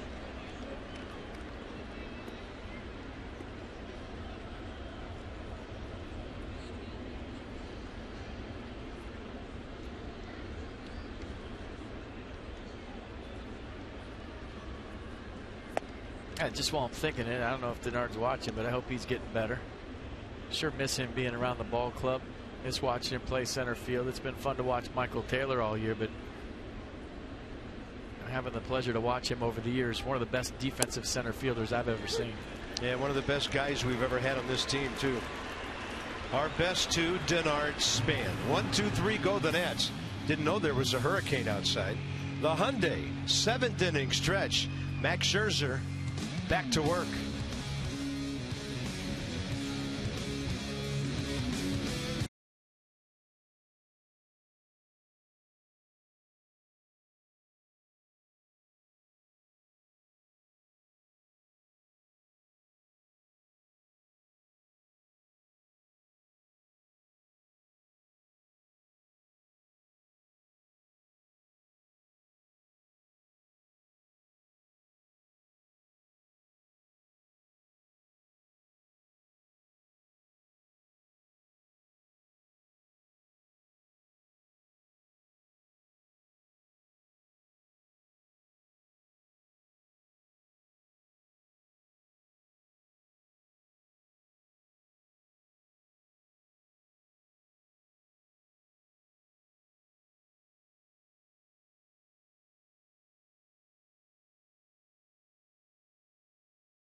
Washington Nationals and may not be reproduced or retransmitted in any form. And the accounts and descriptions of this game may not be disseminated without the expressed written consent of the Washington Nationals. Nationals have a 4-0 lead here in Miami as we hit the 7th inning stretch. I am out here in the left center field concourse area, and we've got this structure that we've talked about pretty much every time that we're here. And I digged and found a little information on what exactly this thing is, how it came to be. It was designed by pop artist Red Grooms, 75 feet tall at its peak. And from my angle, the side of it, it's actually in 4 different pieces. There's all types of little levers in there. And after a Marlins home run, the Marlins spin on it. They've got seagulls that dance. They've got flamingos that, I don't know what flamingos do. Maybe they flap. They've got water down below that moves around for 32 seconds.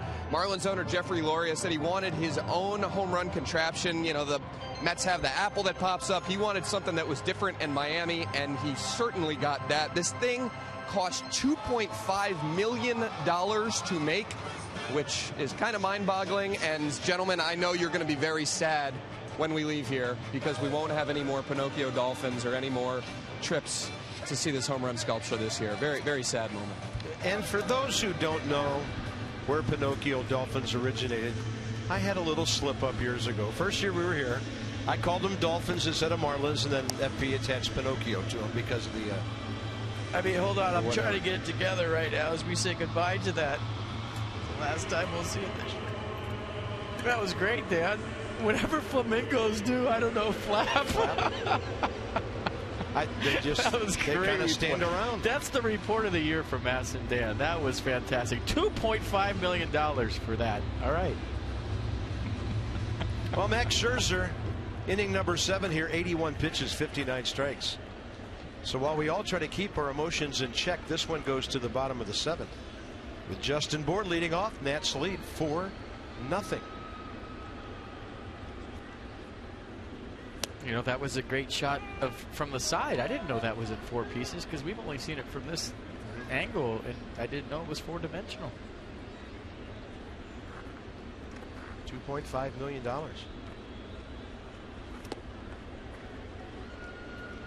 Think of a lot of things you could do with that, but hey, it shows the South Florida.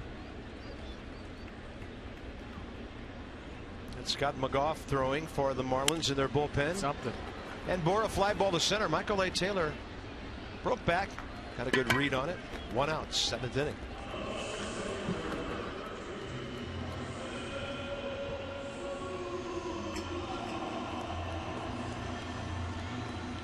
Marcell Ozuna will be next, and then they're going to hit Casey McGee in the number 6 spot for the pitcher.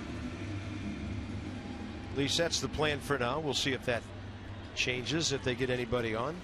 Well, story of the day for Max Scherzer, strike 1 and quality strikes all day. Been hitting the spots. I mean, even that right there, first pitch fastball. Ozuna's looking first pitch fastball, but he threw it to a corner that didn't have a lot of plate. Maybe we can see that pitch again in a second, because that's the difference between his last few starts and today. Just pitching to a spot and hitting it. And when you miss off the plate, don't miss on the plate. Just like that. Steve McCanny liking what he's seeing today. How could you not? Little tapper, fair ball, and here comes Scherzer. Bare hand, time to set. On to Tyler Moore, no problem. 2 outs.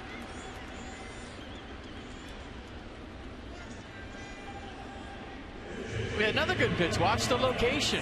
Ramos set up away. The slider off the plate away. It started on the plate. I mean, that's been the story all day.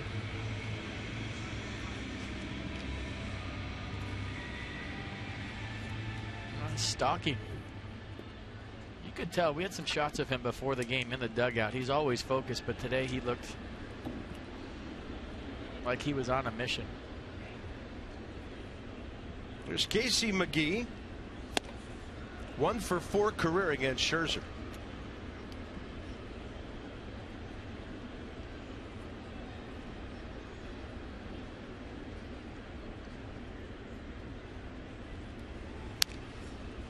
Riding that fastball up in the zone.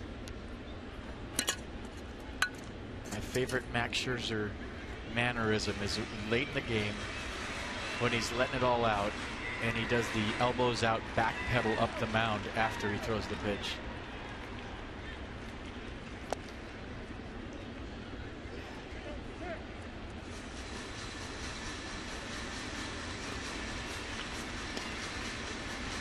He's ready to rock, isn't he?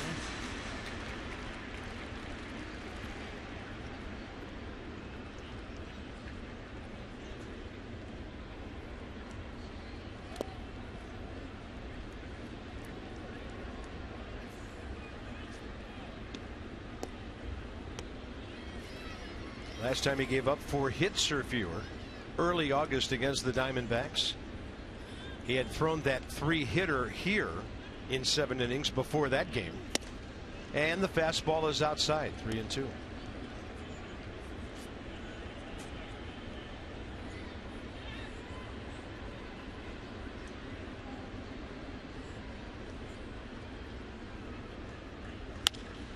McGee fights one off, and Worth playing shallow. Might have been some lights in his view at the end of that play. And a 1-2-3 for Max Scherzer. He's gone 7 at least for the 17th time.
Above and beyond.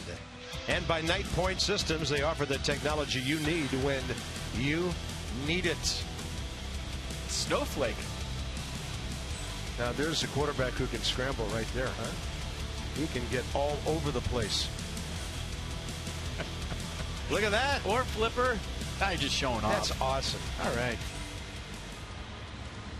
Max Scherzer staying in. He's due to bat second here in the top of the 8th inning.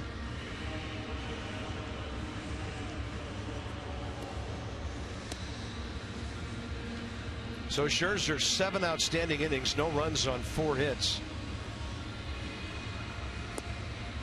Pitch count updated now, 93 pitches, 66 strikes. This is 25-year-old right-hander Scott McGough, acquired from the Dodgers back in July of 12 with Nathan Eovaldi. That was the Hanley Ramirez deal that had Randy Choate attached to it out of their bullpen. I thought everyone that was acquired by the Dodgers played for the Phillies, but apparently not. Fastball 94, slider 84. He's got a changeup at 89 to go with it. Tyler Moore having a good day. Good looking fastball in there.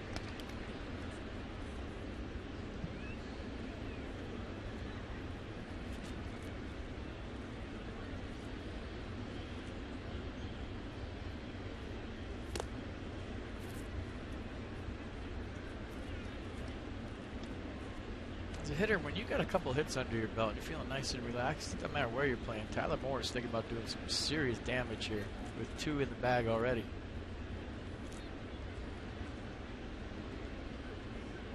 And a 1-1 low and away.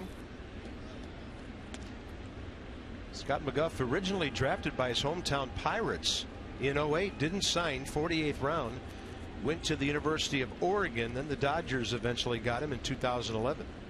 2-1 pitch outside.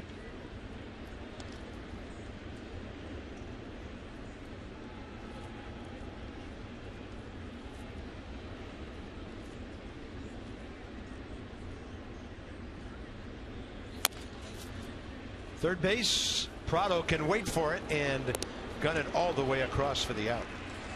So Tyler Moore at 2 for 4 day. Max Scherzer is 0 for 2 with a sacrifice, and here he comes.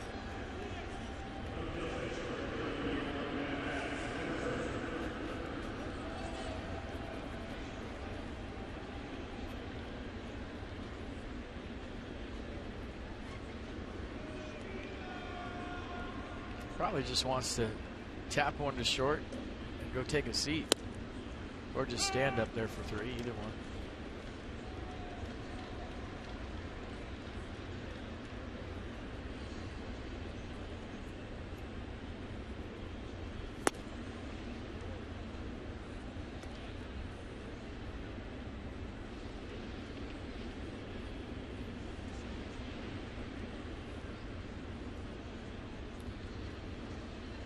And a 1-1. Tapper down the third baseline. He's running hard, and he's safe. Hustles back to the bag because he might have turned his shoulders a little bit towards second.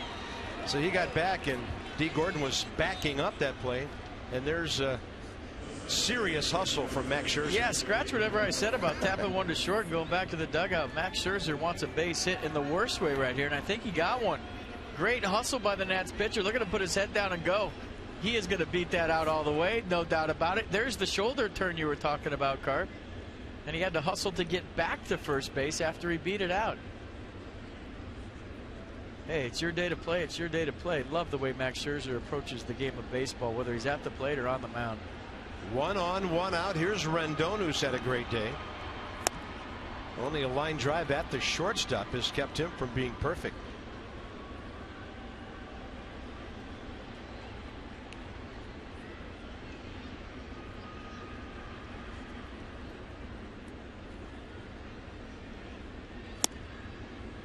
Tailing in, still a strike.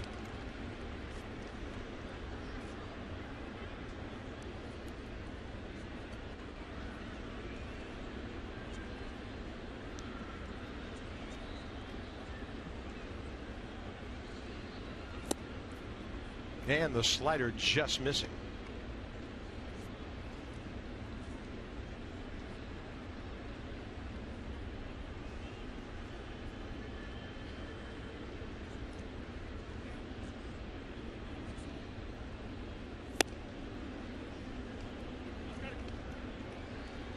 Seems like he's been ahead of the count all day long. 3-1 his last time up. Hit that bullet to short. Same count here.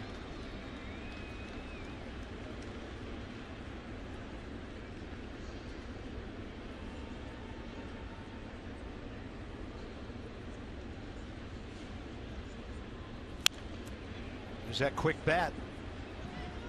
Counts full with 1 out.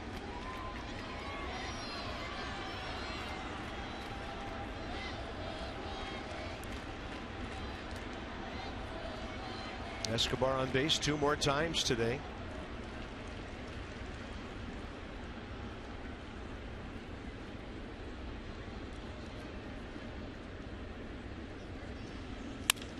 Guides it the other way, base hit. Scherzer, he's going to turn and head for third. Ichiro, they let the throw go through. He had no chance to get Max. Runners at the corners with 1 out, and the Nationals pitcher setting this inning up for the offense. Well, setting the inning up, but firing everybody up. I mean, you're thinking 4-0. You want to see maybe if he can go a complete game here. Just take your at bat and go to the bench. Hits a tapper in front of the plate. Hustles to first base. Anthony Rendon with a beautiful piece of hit, taking that ball right out of Jeff Mathis's glove. And let's watch Max run. Right there, he realizes I'm going to third. He didn't look at Bob Henley. I think Bob Henley had him hold up, and Max Scherzer said, "No way, I'm going first to third." Playing hard, firing his teammates up, and maybe even the broadcaster. That's the way you play the game, folks. That's the life, the inspiration and passion that we were talking about in the first inning coming from Max Scherzer here today, and maybe Bryce Harper set that tone early even though he got hurt. Yeah, breaking ball outside to Escobar.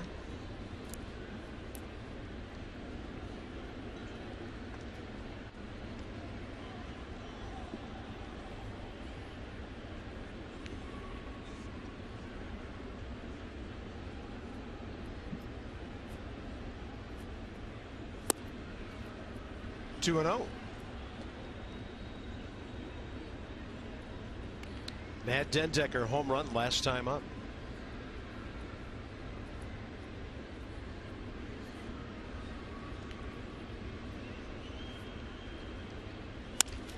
And Escobar to short. Rojas, Gordon, and Bohr. They turn the 6-4-3, and that's it for the 8th inning. Max Scherzer, 93 pitches, and after a base hit, running the bases. We'll see.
It's been all about Max Scherzer here today. He is absolutely positively dealing when the Nats needed it the most. Show you some Scherzer strikeouts. Two-seam fastball right there to Justin Bohr. Nasty slider to Martin Prado. Maybe the best pitch of the day right there to Christian Yelich based on the sequence. Good changeup to Derek Dietrich. Got Prado again. So Max Scherzer doing his thing. Really sparking the ball club here today, if you want my opinion, both on the mound and at the plate. Totally agree with what you are assessing there. 93 pitches, 66 strikes through 7. And just for the sake of some more longevity numbers, he's gone at least 7 times this year and still in the league leaders with the 3 complete games and the 2 shutouts. So Rojas, Mathis, and Gordon, bottom of the 8th inning.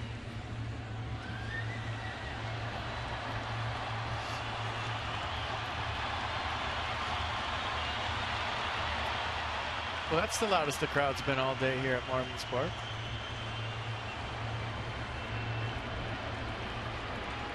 It just showed some punt return or something on the scoreboard. I don't even know what that was. Some guy with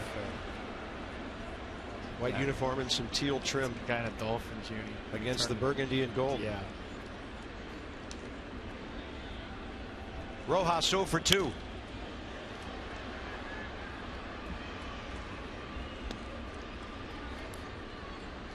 You think Miguel Rojas thought the fans are digging me right now when he got at the box? Yeah, they really enjoyed that. Wow. 2 for 7 with an RBI I'm having this weekend. Having a good series. Did you hear that ovation? Target in. That means fastball, and Max throws one right under his hands.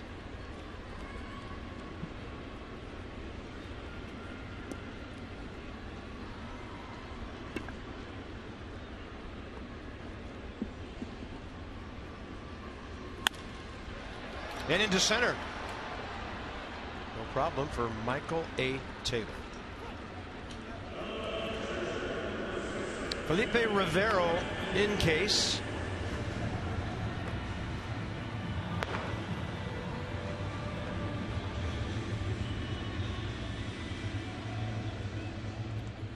I would say in case there's a few guys get on for Ichiro and Christian Yelich, back-to-back left-handers, and Justin Bour. Pitch number 97. Jeff Mathis, a wave at a breaking ball that ends up way outside. But that's been the story, him getting out front on top of his breaking pitches too. Watch this slider and how much it breaks. I mean, that's from the middle of the plate into the left-handed batter's box. And now Mathis goes 2 for 3. Dendecker over to cut it off. Launches the throw. Mathis kind of went almost halfway just to see what the throw might do, and then he continued on to second base.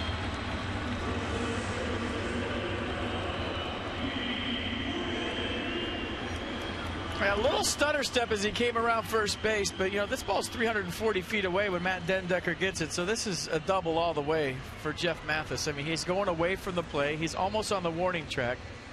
Big, huge, spacious left field here at Marlins Park, and even after he hesitated a little bit, watch the little hesitation right there, and then he decides, I got this. Sees a throw offline. So the number 8 hitter is their hitting star of the day, Jeff Mathis. Here's D. Gordon. Max Scherzer with Gordon pinch hitting, leading off the 6th.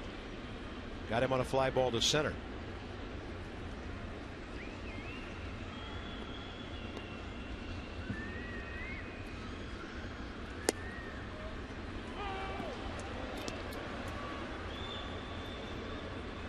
One of the few curveballs Max has thrown today.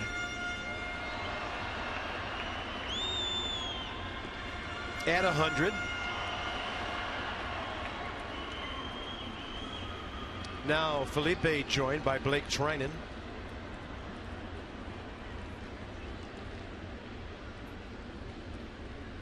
Two left-handed hitters after this one. And D. Gordon on an off-speed pitch in the dirt strikes out. I mean, nowhere near contact. 2 outs, and for Max, number 6 today. Well, D. Gordon was convinced the fastball in was coming right here. You see swings like that, you wonder if, with the catcher on second base, maybe some signs got messed up in a little relay situation. Seen that happen many times. Yeah, not a perfect process, is it? Ichiro dropped one into right center last time. 4 for 10 in the series. He'll roll this one over to Tyler Moore, right to the bag. Max Scherzer, 8 innings, no runs on 5 hits. Into the 9th inning, 4-0. Washington.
A wonderful outing from the ace of the Washington Nationals.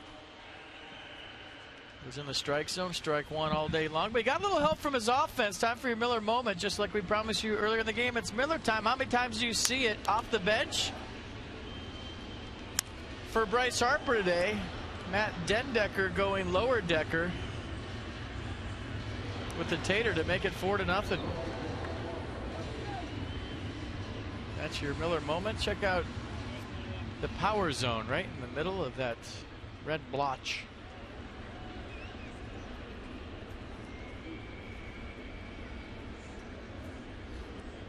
.102 pitches, by the way, from Max Scherzer. 74 strikes. And McGuff still in there, pitching to Dendecker. Ball one.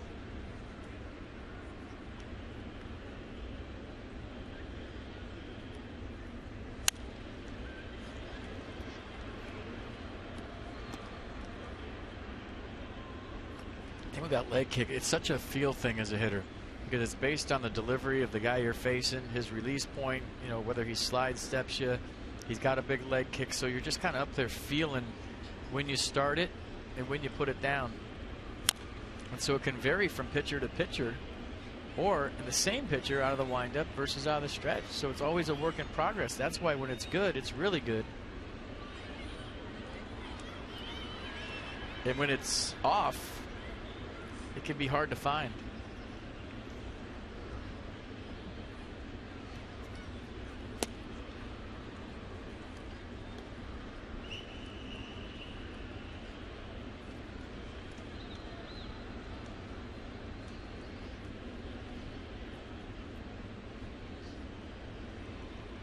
And a 2-2 and a fastball that tails away.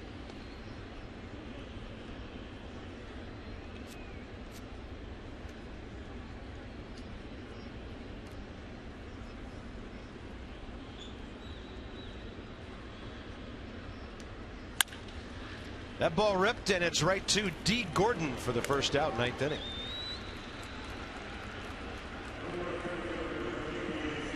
Most popular way to follow the Nats is with MLB.com app, the #1 app for live baseball. Enjoy live look-ins, highlights, replay reviews, scores, StatCast, all bunch of stuff, whole bunch of stuff. Get the MLB.com app right now. Visit MLB.tv today.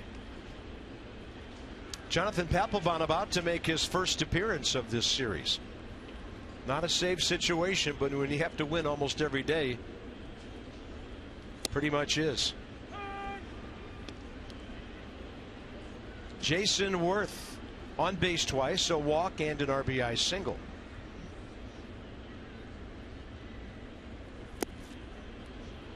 One.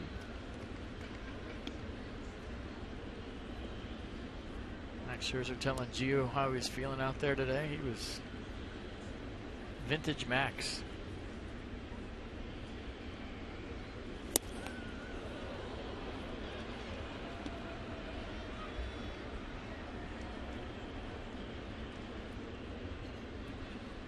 Pretty good eye right here by Jason Worth. Good feet too.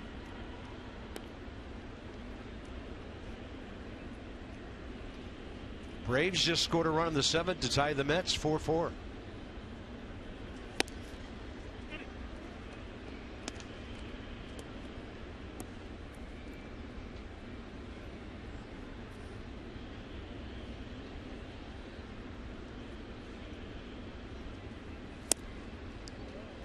And he's going to be on for the 3rd time. What does he think he is, a leadoff guy today, batting 4th? Monday, Jordan Zimmerman, 12-8 with a 3.32 ERA. And he'll be taking on the Phillies in Philadelphia. Here's Aaron Nola. Nats will see him now. Haven't seen much of him, heard a lot about him. 6-2 with a 3.5 ERA. And at the bank, he's 3-1. Coverage begins at 6:30. Nats Extra on Masson Monday night. Nats will throw Strasburg and Gio as well in that series. And here's Ian Desmond. He'll serve one into right center. That'll get Desmond on the board with a hit in this series. And easily over to third base, Jason Worth.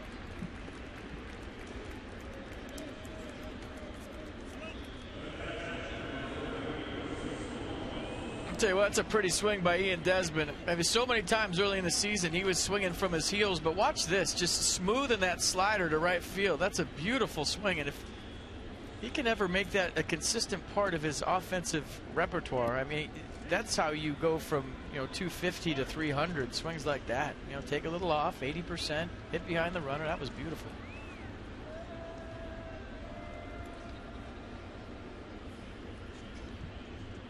Wilson Ramos and Michael A. Taylor, the next two.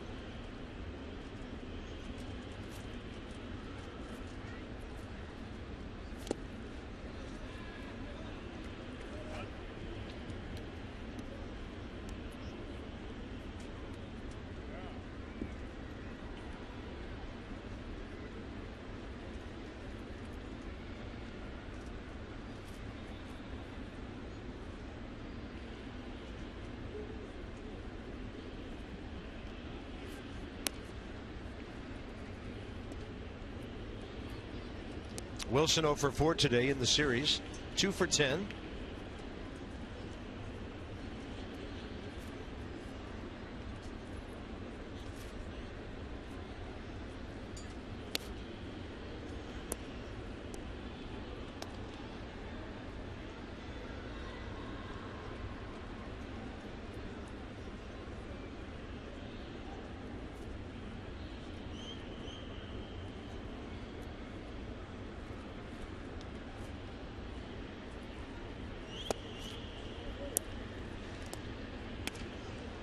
Something elevated, something you can lift. 4-0 game. You want to take the whole grand slam ties it up thing away.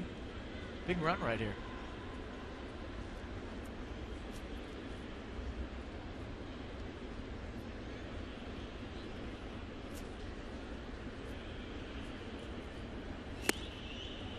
'93, keeping that ball down, McGuff. Well, the best thing that happened right there is Wilson Ramos swung over the top of that, because if he hits it, it's on the ground.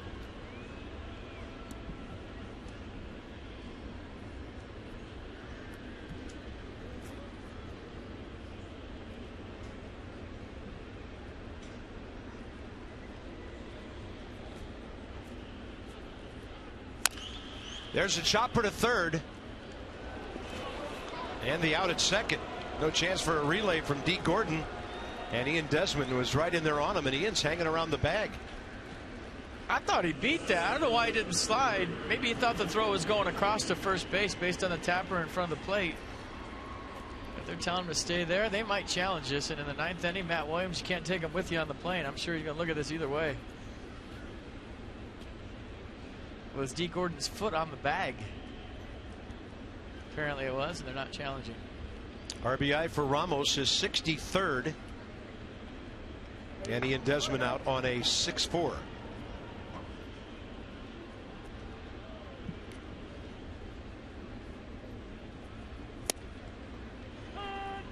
Michael A. Taylor, base hit and a walk, a run scored, 1 for 3. If you could take challenges on the plane with you, though, what would you challenge? The ETA. Maybe steak versus chicken. I'm going to challenge that bison burger, and I want a steak. That's an inside joke, folks. Bison burger, the staple of our trips. There you go. It's our go-to. You think Wilson Ramos gets those? I don't know. Or that would be cannibalism. I don't think he can. No, Buffalo's not eating a bison burger. Sorry.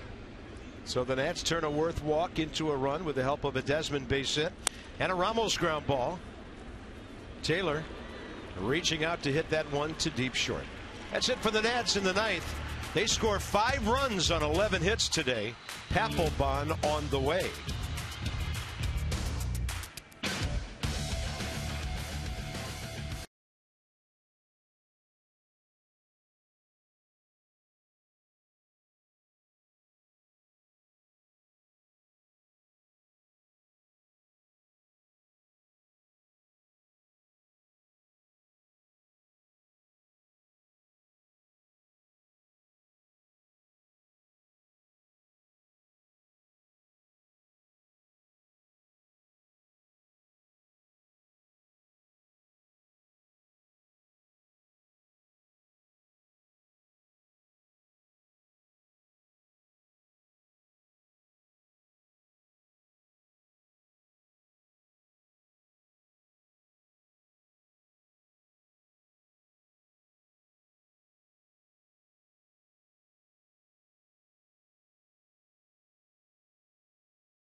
little extra step in your voices today because the Nats are hitting the ball. They're pitching well.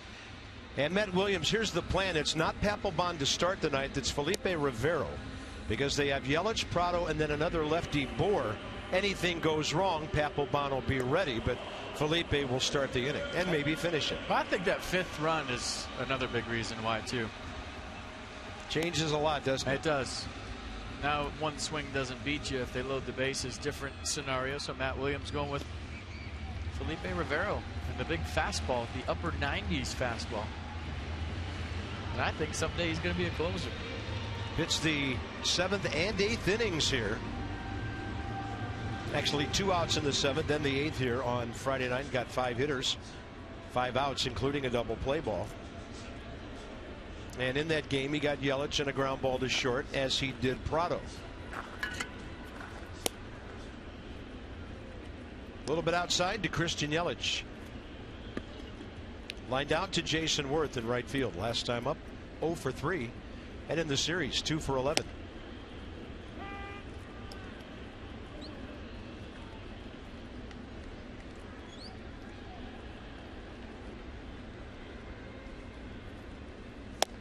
Good hook.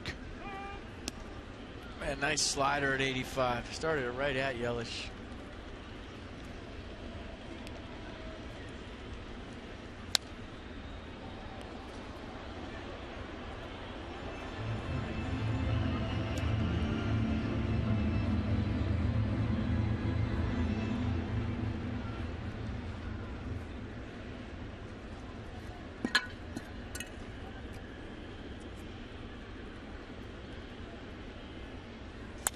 So you brought up a good point in the break that I hadn't really thought about yet.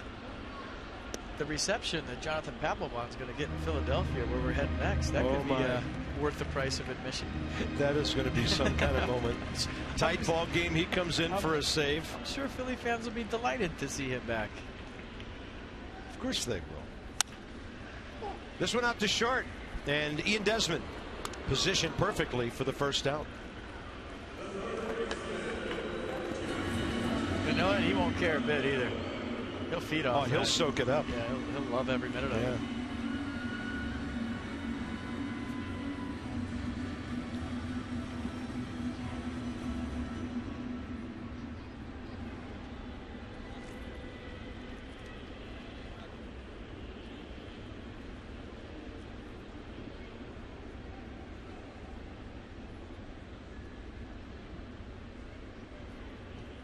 Now Rivero to Prado.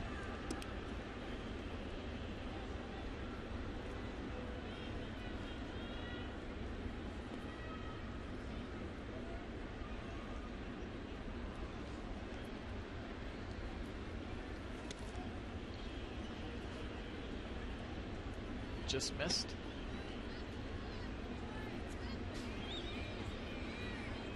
Martin Prado a hit today in the series, 3 for 7 with 4 walks.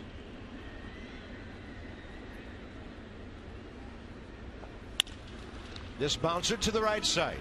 Anthony Rendon, 2 outs. Tricky little in-between hop for Rendon. That's a nice play. Ain't look easy. Same with Ian Desmond on the first play. They both got tough hops. Yep, see him give right there with that last little in-between hop. Nicely done. Now Felipe Rivero against Justin Bohr.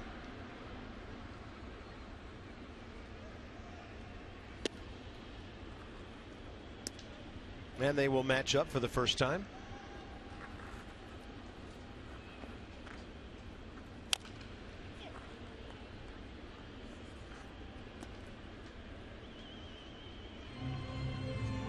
So the count 1-1. Nats trying to win their 72nd game of the year. Pretty good pitch. Wow. Yeah, Ramos was set up away. Had to reach back a little bit. Looked like it got the plate. 2-1.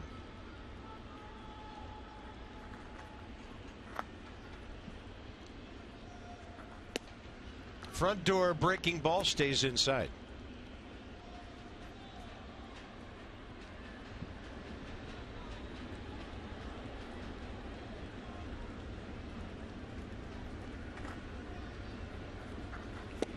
And Felipe misses. 2-out walk. Bringing in Marcell Ozuna.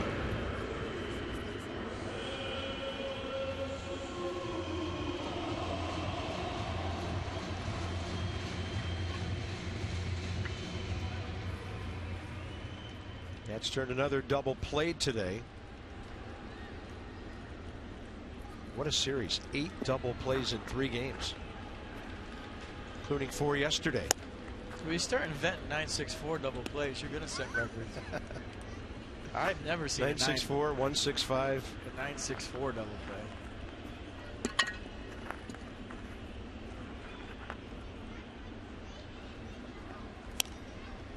And now the Nats within a strike of grabbing the 3rd game of the series and heading on to Philadelphia with a Curly W.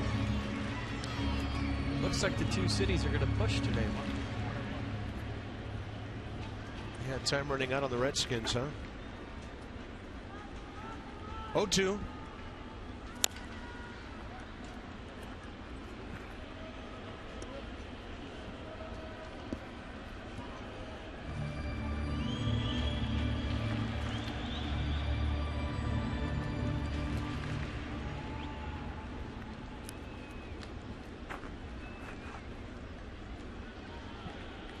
Rivero to Ozuna. That will do it.